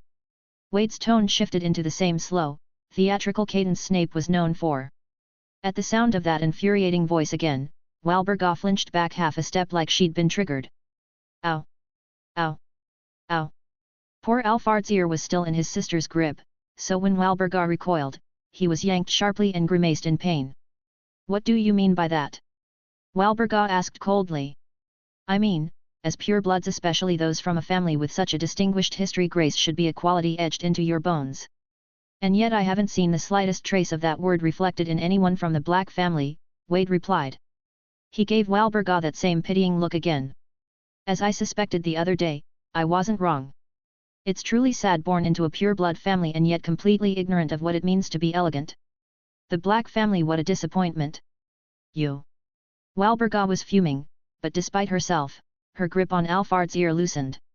Alphard straightened up in relief, massaging his now reddened ear, his eyes filled with gratitude as he looked at Wade. Wade had not only saved his ear, but had said exactly what Alphard had always wanted to say aloud. His sister, a so-called lady of a pureblood family, immediately resorted to physical violence when angered. How undignified. On the contrary, Wade continued, look at my friend Anne. As the young lady of the Rosier family, she has maintained the grace of a true pureblood witch at all times. I've never once seen her lose her temper. P.S. I always thought it was Rosier. Then I checked Google. Now I'm correcting it to Rosier. Srei. Anne, who had been enjoying the show from the side, was caught off guard by the sudden praise. However, when met with Walburga's sharp, thorny glare, Anne could only return a composed and ladylike smile. It had to be said, as a child of the Rosier family, Anne truly had an air of nobility. That graceful smile made Walburga falter with shame, and Alphard was completely stunned. I deeply wounded in her pride, Walburga's eyes turned red. Without saying another word, she spun on her heel and left. Alphard stared after his sister's retreating back. Wade, you're amazing. I've never seen my sister like that. She's always the one making others cry, and now you've actually made her cry with just words. Wade tilted his head upward and said, that's because your sister has finally realized her own shortcomings and feels ashamed. When she understands what truly defines the virtues of a pureblood family, I'll be happy to be her friend. Alphard caressed his still red ear and asked, by the way, your family is one of the pureblood families that helped establish Canada a century ago, right? Where did your family originate? Wade paused, considering his answer. He vaguely recalled the most populated country in the world, but also remembered Dumbledore mentioning Bhutan in the canon. Finally, he replied, Alphard, you really shouldn't go around prying into other people's family matters, but if you must know, my family originated from the Kingdom of Bhutan. Our ancestral home was located in the Eri. The Eri. That explains it. Sire Reynolds' family is incredible, no wonder it's such an ancient pureblood family from the East, always so refined. Our family simply can't compare, Alphard sighed with admiration. P.S. It's canon, guys. I'm not worshipping China or something. The Eri is a magical place which held the wizarding world's most ancient magic. He was now fully convinced by the nonsense Wade had spouted back at King's Cross. After all, even his father had been intimidated into silence at the time. Wade curled his lips. If they believed he came from a prestigious and powerful family, that was only to his advantage. However, Anne, who had been quietly observing the whole time, suddenly had a glint in her eye. An ancient pureblood family originating from the East? Then his family should be very old. Yo dear brothers and beautiful girls, the Power Stones have reset. I want you to throw as much as Power Stones as you can, and I'll be sitting here editing bonus chapters. I swear it's not for me, it's for Batman. Read 2 weeks ahead at Patreon, Captain 69. Chapter 76, Take Me With You. Hat. Wade let out another sigh. Alphard, you're a member of a pureblood family too. You should have your own pride and dignity. How can you let your sister bully you like that all the time? I can't help it, Wade, I really don't want to, but my sister is just too scary. If I mess up and get a beating, that's one thing, I probably deserved it. But if she's had a bad day or is simply in a bad mood. Alphard swallowed hard, as if recalling some particularly painful memories. Ugh, that's why I really can't understand you British pureblood families. Wade shook his head. Alphard lowered his head, filled with shame. The Black family was considered a long-standing pureblood family, but compared to Wade's, in every aspect, they fell far short. Well, I've said what I needed to say. It's up to you now, Wade finished with a flourish, brushing past Alphard and stepping into the common room. Anne didn't follow him in right away. Instead, she turned to Alphard and asked, how did you know about his family being one of the founders of Canada? He even told you his family's origin. I'm his friend too, but he's never once talked to me about his background. Alphard replied, he said it himself. That time, my sister thought he was a mudblood. Wade was furious. Honestly, my sister really went too far. Even if someone isn't pure blood, that's no excuse to use such offensive language. He said it himself and no one else has confirmed it. Anne asked. Alphard shook his head. Does it even need to be proven? I've never seen anyone more like a pure blood than him. That statement made Anne fall into deep thought. Thinking back to her interactions with Wade, recalling his demeanor and behavior, Anne realized that although Wade always wore a gentle smile no matter who he spoke to, deep down, he carried a profound pride. It was as if he was always standing above everyone else. If he were merely Muggle-born, or even from an ordinary pure-blood family, it would be impossible for him to possess such a distinct air. Alphard was right. Anne also hadn't seen anyone who seemed more like a pure-blood than him. Her thoughts drifted to Tom. Compared to Wade's restraint, Tom's pride was worn plainly on his sleeve. Yet, only in front of Wade did Tom unconsciously rein in that pride. It was something worth pondering. Tom didn't return to the dorm until quite late. However, his expression didn't look good. It seemed he hadn't found the answers he was looking for in the library. The library closed relatively early, which meant Tom had wandered outside for quite some time after leaving it before returning to the dormitory. It was clear that what he had learned had left a deep impression on him. By now, both of their roommates, Alphard and Henry, were already asleep. Wade was also lying quietly in his bed. After glancing at Wade, Tom said nothing and got into bed. You didn't actually take Anne's words seriously, did you? Wade suddenly asked in a low voice. Whatever the case, it's still a lead, isn't it? Tom replied weakly. But I searched every record I could find on Slytherin and couldn't find anything connected to the name Riddle. Maybe you could look into your mother's surname instead. Do you know what her name was? Wade asked. Mrs. Cole once told me. Her name was Mara P. Gaunt, Tom replied. Then I think you should definitely look into the Gaunt name, Wade suggested again. Tom frowned, staring up at the ceiling. But how is that even possible? If my mother really was a descendant of that man, then how could she have died in such a pitiful, worthless way? Wade said calmly, Tom, you've seen what most of the pure-blood family's heirs are like. You should know what level the majority of them are really at. That sentence left Tom in silence. For a moment, he couldn't accept the most likely conclusion that his mother had been a mediocre witch. As he'd said before, he'd rather believe in his previous assumption, that his father was a wizard, and his mother merely a muggle. Looks like you're not getting any sleep tonight, hey? Yeah, Tom replied gloomily. Wade glanced at the clock, then suddenly sat up. What are you doing? Tom asked. I figured you might need a dose of draft of living death. I think I still have a decent amount left, Wade replied. No, I don't need it, Tom said firmly. When it came to Wade's potions, best not to touch them. All right then. I guess you'll just have to lie there awake. Wade grabbed a vial of potion from his bedside, tilted his head back, and drank it in one go, then walked toward the dormitory door. Where are you going? Tom asked in confusion. He had assumed Wade had taken the draft of living death. But instead of lying down to sleep after drinking it, Wade was heading outside, which immediately piqued Tom's curiosity. I'm going to look for something, Wade said as he exited the dorm. The common room was completely empty at this hour. Even the ghost was dozing by the fireplace. Wade had never realized ghosts needed sleep. Of course, it might just be that this particular ghost was clinging to its old human routines. He carefully opened the door to the Slytherin common room and stepped out. Standing in the corridor of Hogwarts Castle, he took a deep breath of the cold midnight air. Then he raised his wand, preparing to cast a disillusionment charm on himself. You're sneaking out. Tom's hushed voice came from behind him. You should be in bed, Tom. Wade turned and frowned at him. Tom replied, I can't sleep anyway, take me with you. Wade was silent for a while before asking, do you know where I'm going? I'm guessing the restricted section, Tom shrugged. How did you know? You said you were just wandering around today, but really you were scouting routes, right? And while you were wandering, you were heading in the opposite direction from me, yet somehow managed to run into me while I was fighting those guys on the way to the library. So your destination must have been the library, and in the library, the only thing that could possibly interest you is the restricted section. Wade was quiet again for a moment.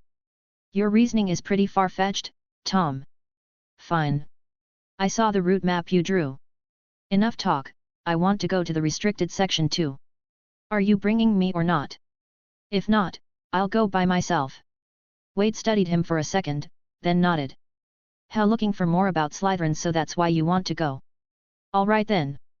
Just don't slow me down. As he spoke, he tapped Tom's shoulder with his wand. A chill ran through Tom's body, and he watched as his form began to shimmer and blur. Disillusionment charm? You've mastered even that advanced spell. Don't think you're the only one who works hard, Tom, Wade replied. As he spoke, he cast the disillusionment charm on himself as well.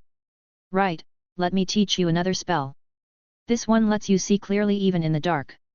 Tom looked surprised. Looks like you came well prepared. Wade muttered with annoyance, I learned something new today. No matter how thorough your preparation, how flawless your plan, there's always room for disruption, and that disruption is you, Tommy boy. What? Oh. Knowing he was in the wrong, Tom didn't argue. He was afraid Wade might change his mind and knock him out with a stunner. So he focused intently on learning the night vision spell Wade taught him. With that, they wouldn't need to carry lanterns or use the Lumos spell for light. Having a light source during a night excursion would defeat the purpose of the disillusionment charm entirely. And this is the whispering charm, Wade added. It lets your voice carry only to a designated person's ears for over an hour. I call it party chat mode. Tom was astonished by the whispering charm. What is your brain made of? How can you even create spells like this? Ah, it's noting it's just a minor modification of the silencing charm, Wade replied calmly. Tom's talent was truly frightening. It didn't take him long at all to master the two spells Wade had just taught him. 5 minutes later, they were already making their way toward the Hogwarts library. What exactly are you looking for? Tom asked. Because of the party chat effect of the whispering charm, they could speak freely, and not a sound would be heard in the dark corridors around them. Wade said, That's a funny question. I mean, why else would someone go to the restricted section? Obviously to look for books. It's not like we're going there to have a meal. Tom was speechless. Did you eat something spicy tonight? Why are you so fiery? Wade, guess why? Tom sighed. Alright, it's because of me. Got it, I'll shut up now. Wade was extremely cautious along the way. In areas cloaked in darkness, he moved quickly, but wherever there was moonlight or any kind of illumination, he would crouch down and creep past any paintings that looked like they might just be dozing off. His level of expertise left Tom in awe. If it weren't for the fact that today was their first day of school, Tom would have thought Wade had done this sort of night excursion countless times before. To be fair, Wade had every reason to be careful on this short journey alone. They'd already run into Professor McGonagall doing her nightly rounds, a group of ghosts who didn't need to sleep, and even the castle caretaker. We're finally here. Wait, is that someone over there? Tom suddenly pointed toward the library doors. Wade glanced in that direction and immediately recognized who it was. Peeves. A mischievous poltergeist, maybe even worse than a ghost. If he catches us out of bed, we won't have to wait until morning. Give it 5 minutes, and we'll be sitting in Dumbledore's office, watching our hard-earned 100 house points vanish in a puff of smoke. Chapter 77, The Disappearance of the Book. What do we do? He's just sitting there at the door. We can't get into the library like this. Tom was starting to worry. Peeves wasn't like the other ghosts. Even the slightest disturbance and he could cause a huge commotion. Tom definitely didn't want Peeves drawing a patrolling professor over. Wade didn't answer. He simply raised his wand. Tom saw a wisp of white mist curl from the tip of Wade's wand. The next thing he knew, his vision wavered slightly and then, a ghost dripping with silvery blood appeared right in front of them. Tom stared in shock at the ghost. Isn't that our house ghost, the Bloody Baron? What's he doing here? A faint smile curled on Wade's lips. Take a guess. Tom shut his mouth without another word. At that moment, the Bloody Baron floated straight toward Peeves. Ah! It's the esteemed Baron. Might I ask what brings you here so late, Baron? Is there anything I can do for you? The moment Peeves saw the Bloody Baron, his legs practically turned to jelly. The Baron was Peeves' one true nemesis. For reasons unknown, he was absolutely terrified of the ghost. Move. Don't block the way, the Baron said coldly. At once. Peeves bolted, phasing straight through the corridor wall and vanishing in a flash. Once Peeves was gone, the Bloody Baron also disappeared right before Tom's astonished eyes. Wait, what just happened? Can ghosts even vanish like that? Hold on, Tom finally pieced it together. That wasn't the real Baron, it was an illusion. In other words, Wade had conjured that image himself. Now Tom understood why Abraxas and the others had fled in terror on the train. Wade must have shown them something they couldn't bear to see. And this time, by allowing Tom to experience the illusion as well, Wade had sent him a clear warning. Click. Tom was still lost in thought when Wade had already picked the lock and opened the library door. Snapping out of it, Tom hurried to catch up. Just after they slipped inside, Wade suddenly turned back toward the hallway. He narrowed his eyes, scanning the corridor suspiciously, but saw nothing. Still, Wade couldn't shake the feeling that something or someone was watching him and Tom. After a moment's pause, Wade tapped the door with his wand. The library door quietly shut behind them and locked itself again. Tom's vision suddenly wavered, and the next thing he knew, the door appeared wide open again. In other words, what he was seeing was yet another illusion. Tom was now certain, if anyone were to approach, they'd simply see the library door firmly locked. No one would realize it had already been opened. This confirmed what Tom had already begun to suspect: Wade was thoroughly prepared. Every step had been methodical, every risk accounted for. Suddenly, Tom thought of something. Was his joining in also part of Wade's original plan? Otherwise, why would Wade have prepared spells like the Whispering Charm ahead of time? How did you even do that? Tom asked. I've never seen magic like that before. That's one of my trump cards. Want to learn it? Wade asked. You're willing to teach me? Tom asked excitedly. In your dreams. Would you hand over your best secrets to me? Wade said coldly. Of course I would. I'd even teach them in great detail. Tom replied without hesitation. Did you forget? That so-called trump card of yours, you learned it from me, Wade said flatly. Tom was silenced on the spot. In truth, his current best spells really had all been taught by Wade. Why was the gap between Wade and him always this wide? Wade tossed over a black glove. This glove is highly sensitive to magic. Before opening any book, touch the cover with the glove first. If it reacts strongly, it means the book contains powerful dark magic. Definitely don't open it. As far as I know, the kind of book you are looking for is more historical and secretive in nature. It shouldn't be heavily enchanted. Tom stared at the glove in surprise. He'd heard before that many of the books in the restricted section were heavily cursed. Opening one carelessly could easily land you under a curse. But now, with this glove to test for danger, his safety was significantly increased. Where did you get this glove? It's incredibly useful, Tom asked in amazement. Found it in a junk shop, Wade said casually. He couldn't exactly tell Tom it was one of the few remaining magical artifacts from the Somnolan family. Be careful. I really don't want to spend the middle of the night hauling you to the hospital wing for emergency treatment. Got it, Tom replied weakly. After dealing with Tom, Wade decided to get this over with quickly. That strange feeling from earlier had made Wade increasingly alert. But now that the arrow was already drawn, there was no turning back. Doing so would only alert whoever or whatever might be watching. So, Wade silently revised his plan. Tonight, he would pretend to browse the restricted section as originally planned. Then, while passing the spot his senior had mentioned, he would sneak a glance to see if the notebook was still there. After all, so many years had passed. If he spotted it, he would come back another time to retrieve it. Bringing Tom along had proven to be a smart decision. In a way, Tom's presence helped divert suspicion from his real objective. When it came to ancient magic, Wade didn't dare be careless in the slightest. Even when it came to fighting, he preferred using nightmare magic whenever possible. As he contemplated all this, his face remained expressionless while he casually dismantled the red warding line in front of the restricted section, casting a series of counter curses so dazzling it left Tom wide-eyed. However, this barrier line didn't seem to have any actual protective magic on it.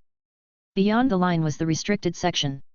Not far from it was a long staircase leading down to the lower levels of the library.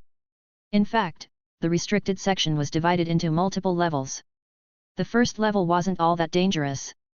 But starting from the next level, it was filled with truly dangerous things. And according to what his senior had told him, each level seemed to be guarded by ghosts. Which meant their disillusionment charm still couldn't be removed. Sleepless, Tireless ghosts really did make for the best sentries. Still, under Wade's nightmare magic, these ghost guards wouldn't be a problem. All he needed to do was conjure up just a little illusion enough to obscure their senses. Ghosts had long since lost their magical power as wizards, so Wade's nightmare magic was more than enough to deal with them. "All right, let's split up to search," Wade said. Tom knew Wade didn't want him to know what book he was looking for. But he didn't really mind. After all, who didn't have a few secrets of their own? Tom nodded to show he understood, then began searching from the ground floor. Wade, on the other hand, headed straight to the next level down. The basement level had a front desk similar to the one upstairs for the librarian. As soon as Wade stepped in, he saw a ghost sitting behind the desk reading a book. Wade raised his wand, and the ghost's gaze immediately turned vacant. Wade carefully walked past him and headed to the rows upon rows of bookshelves at the back. Hogwarts truly lived up to its 1,000-year legacy. The number of restricted books collected here was staggering. In comparison, the books on the ground floor were merely the tip of the iceberg. Following his plan, Wade didn't head straight for the spot where the notebook was located. Instead, he put on a glove and slowly ran his hand along the shelves. When he came across something interesting or that piqued his curiosity, Wade would pick it up and flip through it. Just like a student sneaking into the restricted section just to peek at forbidden books. Time ticked by, minute after minute. Wade made his way from the first basement level down to the third. Finally, he slowly approached the shelf that the senior had described in such detail. Shelf label, 3-5-5-1, third row from the bottom, far right. Wade, as usual, ran his gloved hand over the books. He quickly stopped at the far right of the shelf. His hand paused for a moment, and then, expressionless, he pulled out a book and began flipping through it. And right beside that book there was a mark. Wade's face remained calm, but inside, waves were surging through his heart. Because the notebook from the senior had disappeared. This wasn't exactly something unimaginable after all, that senior had left Hogwarts many years ago. Even if the notebook had gone missing, it wouldn't be all that surprising. But judging by the dust imprint left on the shelf, the notebook had only recently been taken. That changed everything, and Wade couldn't help but think deeper. It had been there all this time, and the moment he learned its location from the senior, it was suddenly taken? What was going on? Wade's thoughts raced. After pretending to browse through a number of other books, he quietly retreated from the lower levels. At that moment, Tom was sitting by a window on the ground floor, staring blankly outside. In front of him lay an open, pitch-black book. "Tom, we need to go." "Wait, I found it." "What?" "Gaunt, my mother's surname." Tom's eyes gleamed with a strange light. "Even though I still don't know who my father is, my mother's family, they're descendants of Slytherin. That means I'm not a mudblood. The blood of Salazar Slytherin himself flows through me. When the holidays come, I'm going to find the Gaunt family. Maybe someone from my mother's side is still alive." "Wade, will you come with me?" Wade nodded. "Then let's go, but you need to be clear about one thing. If your mother's relatives are still alive, and yet she still died wretchedly at the orphanage door, what does that tell you? I suggest you don't imagine them as some noble and loving family from the start." Wade's words hit Tom like a bucket of cold water, dousing the fire burning in his heart. But he had to admit Wade had a point.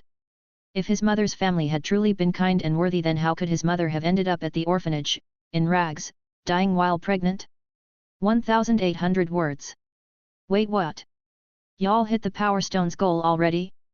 I turned my back for a while to play DMC5, and you maniacs were out here summoning chapters like a 5-star gotcha poll." Loudly crying face. You monsters of motivation. Fine. Take your chapter. And my sanity.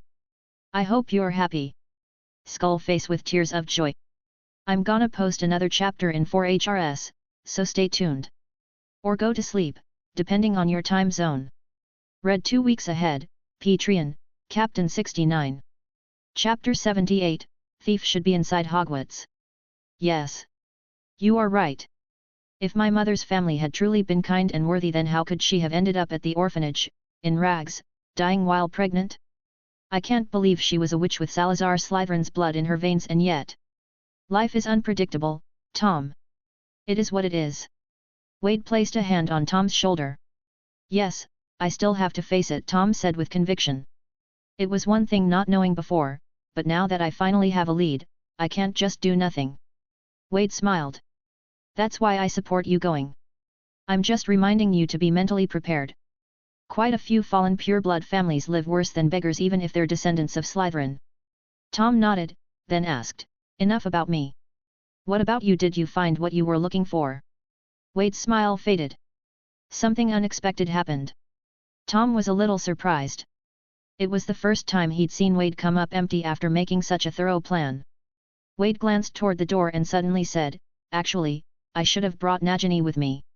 Why? Tom asked in confusion. Sometimes, things invisible to human snakes might be able to sense, Wade spoke with meaning. Tom looked at Wade again, puzzled. This guy always had a way of saying cryptic things at the strangest times. It's time to go, Wade said. Tom gave a small response, put the books on the table back where they belonged, and followed Wade out. The same disillusionment charm, the same mysterious magic, the same route. The return trip went much more smoothly than the way there. They didn't run into any patrolling professors, nor did they encounter Peeves. By the time they quietly returned to the dormitory, it was already past 4 in the morning. Alphard and Henry were fast asleep. Wade said good night to Tom, tapped his wand against his own head, and instantly fell asleep. Tom was dumbfounded. This guy was really something. In order to fall asleep quickly, he actually cast a spell on himself. Hiss! Nagini, who was coiled at the head of the bed, flicked her tongue, looked at the now sleeping Wade, and gently pulled the blanket over him with her mouth. Tom sighed, lay down, and after a long moment, sat up again in frustration. Can't you give me one of those spells first? I can't sleep either. Senior, your notebook is gone. Wade had fallen asleep so quickly precisely so he could discuss this matter with the senior. Because the timing of it was just too suspicious, he had just planned to retrieve it, and it had already been taken. To think, aside from the two of them, no one else knew about this matter. And when they discussed it, it was within a dream. The senior's nightmare magic was terrifying. She had always been the one invading other people's dreams. No one had ever managed to invade hers. If someone really did exist who could enter her dream and overhear their plans, why would they stop at just taking a notebook? Wouldn't it be far easier to simply capture the both of them? After all, one was currently only at the strength level of an average adult wizard, and the other was still half frozen in place. With that kind of power, taking them down would be effortless. The whole thing reeked of strangeness. None of it made any logical sense. Wow! That notebook, I placed it in the restricted section on a whim. I never told anyone. The senior's voice was laced with exhaustion. Could it be that someone learned its location from the fragment of your consciousness that was lost? Wade asked. No, that doesn't make sense either. That fragment of mine functions more like an insect's antennae. It's a web I cast out to observe the world, not something that carries memories. She shook her head, rejecting Wade's theory. Then this is getting really strange. How could someone have known ahead of time? Wait. Ahead of time? Wade suddenly thought of something. Ahead of time, you're thinking, prophecy? That someone saw something in a prophecy. Exactly. Otherwise, there's just no way to explain it. The senior nodded. That's true. Divination can indeed glimpse fragmented images of the future. Maybe he only saw the location of my notebook and nothing else yet. Divination? Wade let out a sigh. As far as I know, there's only one person currently capable of making predictions to that extent. Who? Gellert Grindelwald. From what I've gathered, he once publicly predicted the impending war between Muggles, and it turns out, the Muggle world really is on the brink of war. Gellert Grindelwald. I know that name. You've crossed paths with him. Unfortunately, yes. We had a run-in not long ago, and it seems he's particularly interested in me and Tom. He's probably the most influential dark wizard in the world right now. I know people like him well. They never take interest in others without a reason. Be careful. The senior warned, her tone serious. You mean he might have seen something in a prophecy, and that's why he came to Britain to find us? Wade said thoughtfully. It does make sense. Someone like him wouldn't go to such lengths just out of curiosity about Dumbledore's motives, not just to mess with two underage wizards. The senior added, if it's only Grindelwald, that might actually be the good news. At least you haven't yet caught the attention of the one who ambushed me. Wade said quietly, I will find out who took that notebook. Do you have a plan? The senior asked. Wade smiled. If I were the one who took the notebook, I'd definitely want to check out the locations written in it. And the only people who could get into the restricted section like that are people inside Hogwarts. I see, the senior replied. But the notebook had a lot of locations. I don't remember all of them anymore. Wade grinned. Do you remember the first few locations at the beginning? Of course. That was the first time I explored ancient magic. It's etched into my memory. Good. I figure most people read a book from the beginning. If he starts from the middle, well, I guess I'll just have to be unlucky. You're planning to wait and catch him in the act? But didn't you say the notebook's already been taken? He might have already visited those places. Unlikely. The mark left behind by the notebook was still fresh. It couldn't have been taken more than 3 days ago. And we've only just started school less than 2 days in. He probably hasn't had time to explore any of the locations yet. Which means, I still have a chance to catch him. Alright then, be careful. Don't worry. Unless Grindelwald himself sneaks in using a disguise, I should be fine. Ugh, I shouldn't raise red flags like that. Underscore.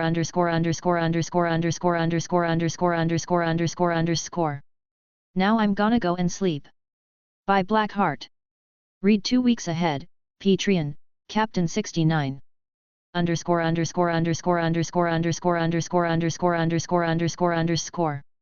Every 200 power stones equals 1 extra chapter. Every 6 reviews equals 1 extra chapter. Comment. For comment. Vote. Chapter 79, Chapter 79, Potions Class. Wade woke up at 8 o'clock as usual, feeling refreshed. Then he went about his morning routine cheerfully. Nightmare magic allowed him to stay full of energy even after just a few short hours of sleep. Then, in the washroom, he saw Tom with heavy dark circles under his eyes. Good morning, Tom. You're looking great today. Wade said cheerfully. Tom. I'm joking. Maybe what you need is a dose of invigorating potion. Wade pulled out a vial of potion he had prepared earlier from his pocket. Seeing the potion, Tom's resentment eased a little. However, when he took the potion from Wade's hand, Wade didn't pull his hand back. Top quality invigorating potion, just 5 galleons. Tom widened his eyes. You're charging me. You can't blame me for that, Tom. Small business, I have to pay for supplies too. You're not thinking of running a tab, are you? Even if you're charging, isn't 5 galleons for one bottle a bit too steep? Come on, at least let me make a little profit, okay? Invigorating potion costs at most 1 galleon per bottle, and you're asking for 5? I refuse to be extorted. Tom tossed the potion back. Wade quickly caught it. Hey, if you break it, you're still paying for it. Well, I didn't break it, did I? Fine, fine. Are you sure you don't want the potion to stay awake? We've got a lot of classes today.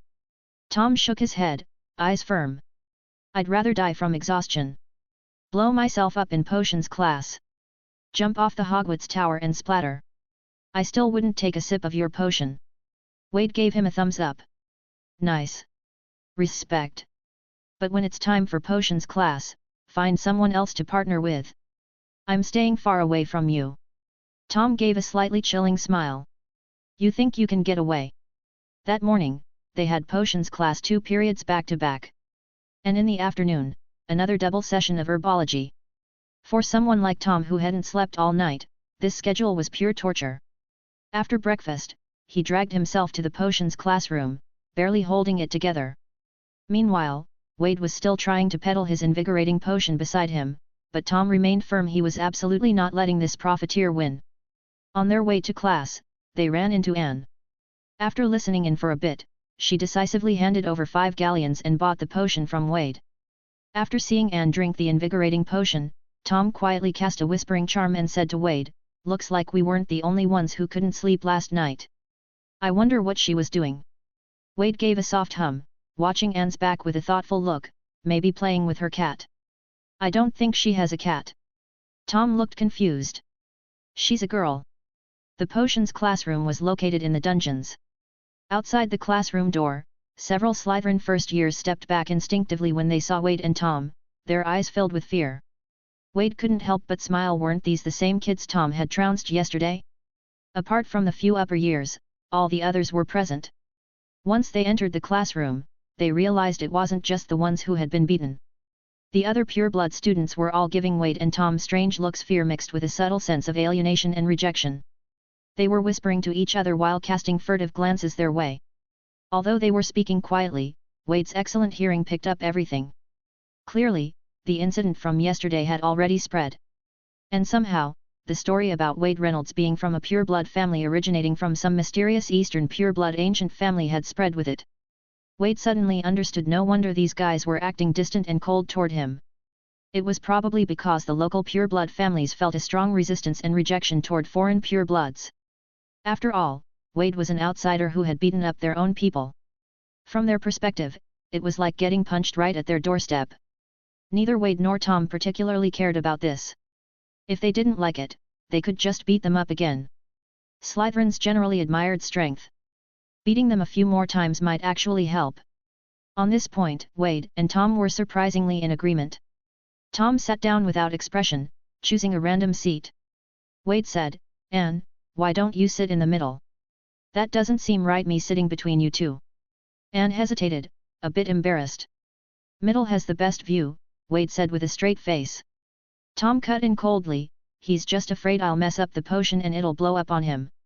Upon hearing that, Anne very sensibly declined Wade's offer. No one wanted to be on the receiving end of a potion explosion. "Tom, must you really go down with me?"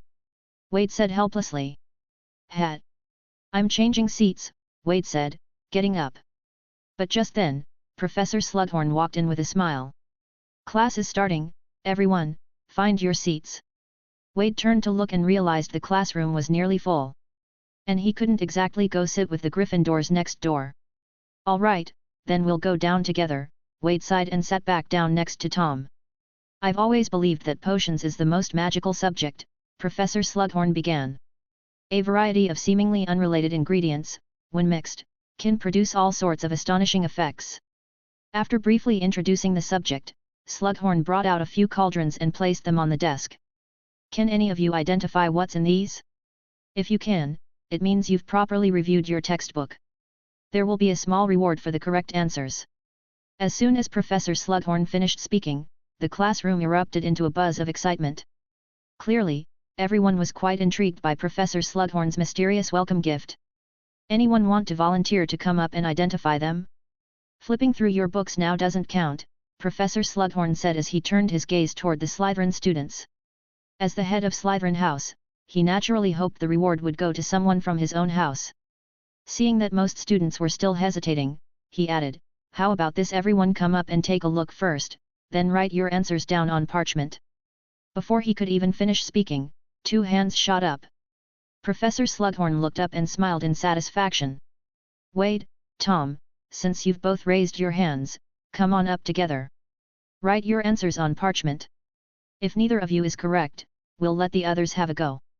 Slugghorn did this every year with the first years. It was his way of identifying those who had a genuine interest in potions.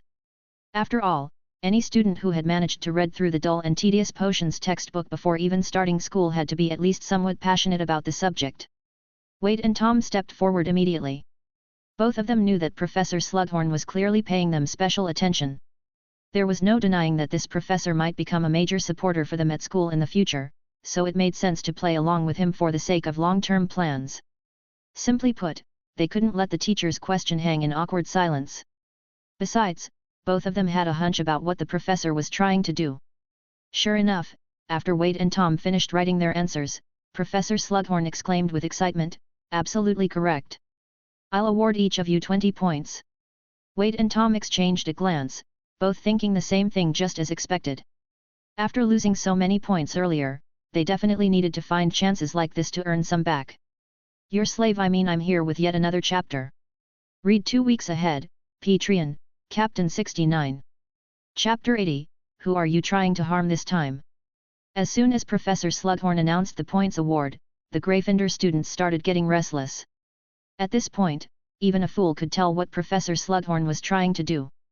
Immediately, a Gryffindor girl with braided pigtails raised her hand and said, "Professor, since you haven't announced the answers yet, why don't you let us have a try too?" "Haha, Miss McLagan, this little test of mine isn't just to see if you've reviewed your homework, it's also a test of your courage." Since Mr. Reynolds and Mr. Riddle were the first to raise their hands and answered correctly, they're the winners. If you were confident, why didn't you raise your hand right away? Professor Slughorn's words left the Gryffindor students speechless. Was he saying that the courage of Gryffindors was inferior to that of two Slytherins? A grave insult. Several hot-headed Gryffindors were now looking at Wade and Tom with dangerous expressions. Wade and Tom ignored their sharp glares completely. Gryffindor and Slytherin had always been at odds. Being targeted was unavoidable. In any case, whether it was hitting Slytherins or Gryffindors, it was still a fight. What difference did it make? Professor Slugghorn then announced the answers and laid out the notes written by Wade and Tom for everyone to see. Sure enough, their answers matched what Professor Slugghorn had just explained. Come now, Wade, Tom, come up and receive your welcome gift, Professor Slugghorn said, pulling 2 small glass vials from his pocket. Inside each vial was a single drop of golden liquid. Tom eyed the liquid with suspicion, as if he wanted to say something but held back. Professor, this is too valuable, Wade said. Oh? It seems you both recognize what potion this is. Professor Slugghorn asked, clearly pleased. If I'm not mistaken, this should be Felix Felicis, Wade said. That's really far too valuable. We only passed a small quiz. It's not worth that much. Ha ha ha, no, you are worth it, Professor Slugghorn said with a smile. I've taught many students. You may be young, but I dare say you'll be among the best I've ever had. My eye is very keen, so I believe you deserve a bit of extra encouragement. Professor Slugghorn had always been confident in his judgment. Any student he had ever taken a liking to never turned out ordinary after graduation. And Wade and Tom left an even stronger impression on him. Whether it was their love for potions or their courage and strength to stand against many senior students while so young, everything pointed to the fact that these two were not destined to remain obscure. Most crucially, even Professor Slugghorn could sense the hostility coming from the other Slytherin students, as well as the Gryffindors, directed at these two. Yet these boys remained completely unafraid. That kind of composure was especially rare and valuable. So, when he asked them to come forward and receive their welcome gift, he quietly swapped out the original reward for the far more precious Felix Felicis. For Slugghorn, discovering and drawing talented students into his circle was his greatest passion. After all, once these gifted young people graduated grateful to him and likely to rise to prominent positions, they would become part of his invaluable network of connections. Slugghorn, hoo. Felix Felicis was also known as Liquid Luck. So even those least interested in potions had at least heard of this rare brew. The moment the students realized that the prize was actually Felix Felicis, every pair of eyes turned toward Wade and Tom with undisguised envy. Over on the Gryffindor side, more than a few students were visibly regretful, especially Miss McLagan. They all thought that if they hadn't hesitated earlier, the Felix Felicis might have been theirs. With things said this far, Wade and Tom had no choice but to accept the reward. After thanking the professor, both of them returned to their seats with cheerful expressions. Even though Wade had already exchanged for a bottle of Felix Felicis through the system, when it came to such a rare potion, who would ever think one bottle was enough? Tom, on the other hand, was so thrilled that he felt his drowsiness completely vanish. All right, next we'll begin learning how to brew the boil cure potion, Professor Slugghorn said as he pulled over a blackboard and quickly jotted down the precautions for brewing it. Who knows what kind of potion this is? Miss McLagan. It's a powerful potion used to treat measles, boils, and other lymphatic infections. It has a rather volatile nature. If brewed incorrectly, instead of curing boils, it can actually cause them. Ah!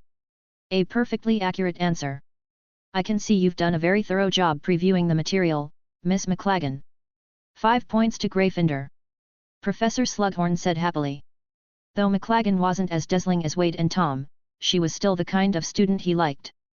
However, McLagan herself wasn't in the least bit cheered up. She didn't believe for a second that she was any worse than Wade or Tom, yet they got Felix Felicis and 20 points each. Clearly, that wasn't fair at all. Professor Slugghorn, of course, had no idea what she was thinking. Even if he had known, he likely wouldn't have found his actions inappropriate. Naturally, he was more inclined to favor his own house's students. Next, after demonstrating the brewing process for the boil cure potion, Professor Slugghorn had the class pair up and start practicing. Wade sighed dramatically and ended up partnered with Tom. Well, there's no escaping it. Tom, I just hope you don't blow up the cauldron at. Anne, did you really just take a step back? As the two of them began dividing up the work, Tom suddenly heard Wade's voice in his ear. When you add the porcupine quills, put in a bit more of the powdered ones. Tom looked at Wade in surprise, realizing the message had been delivered via the whispering charm. Spill it. Who are you trying to mess with this time? What kind of thing is that to say? When have I ever harmed anyone? Alright then, how much is a bit more exactly? Wade picked out a small measuring spoon from the toolkit and quietly placed it next to Tom. Use this half a spoon. You do want me to blow up the cauldron, don't you? It won't explode, and it won't affect the potion's effectiveness. But since it's powdered, a bit will spray out. You planning to cover yourself in boils? Of course not. I'll explain later. As he spoke, Wade subtly shifted his position, stepping slightly to the side, revealing Anne, who was standing just beside him. Tom glanced at her, instantly catching on. The two of them began working in sync, and the boil cure potion steadily progressed toward completion. Professor Slugghorn watched from the side, nodding with satisfaction. Tom's actions were so precise, it was like watching a textbook come to life. And Wade was even more impressive.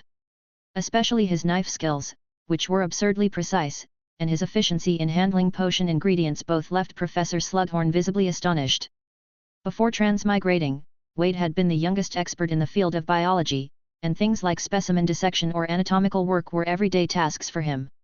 So when it came to preparing potion ingredients, it was practically second nature. Wade and Tom were starting to feel a little anxious. If Professor Slugghorn kept watching them this closely, they wouldn't be able to pull off their little trick.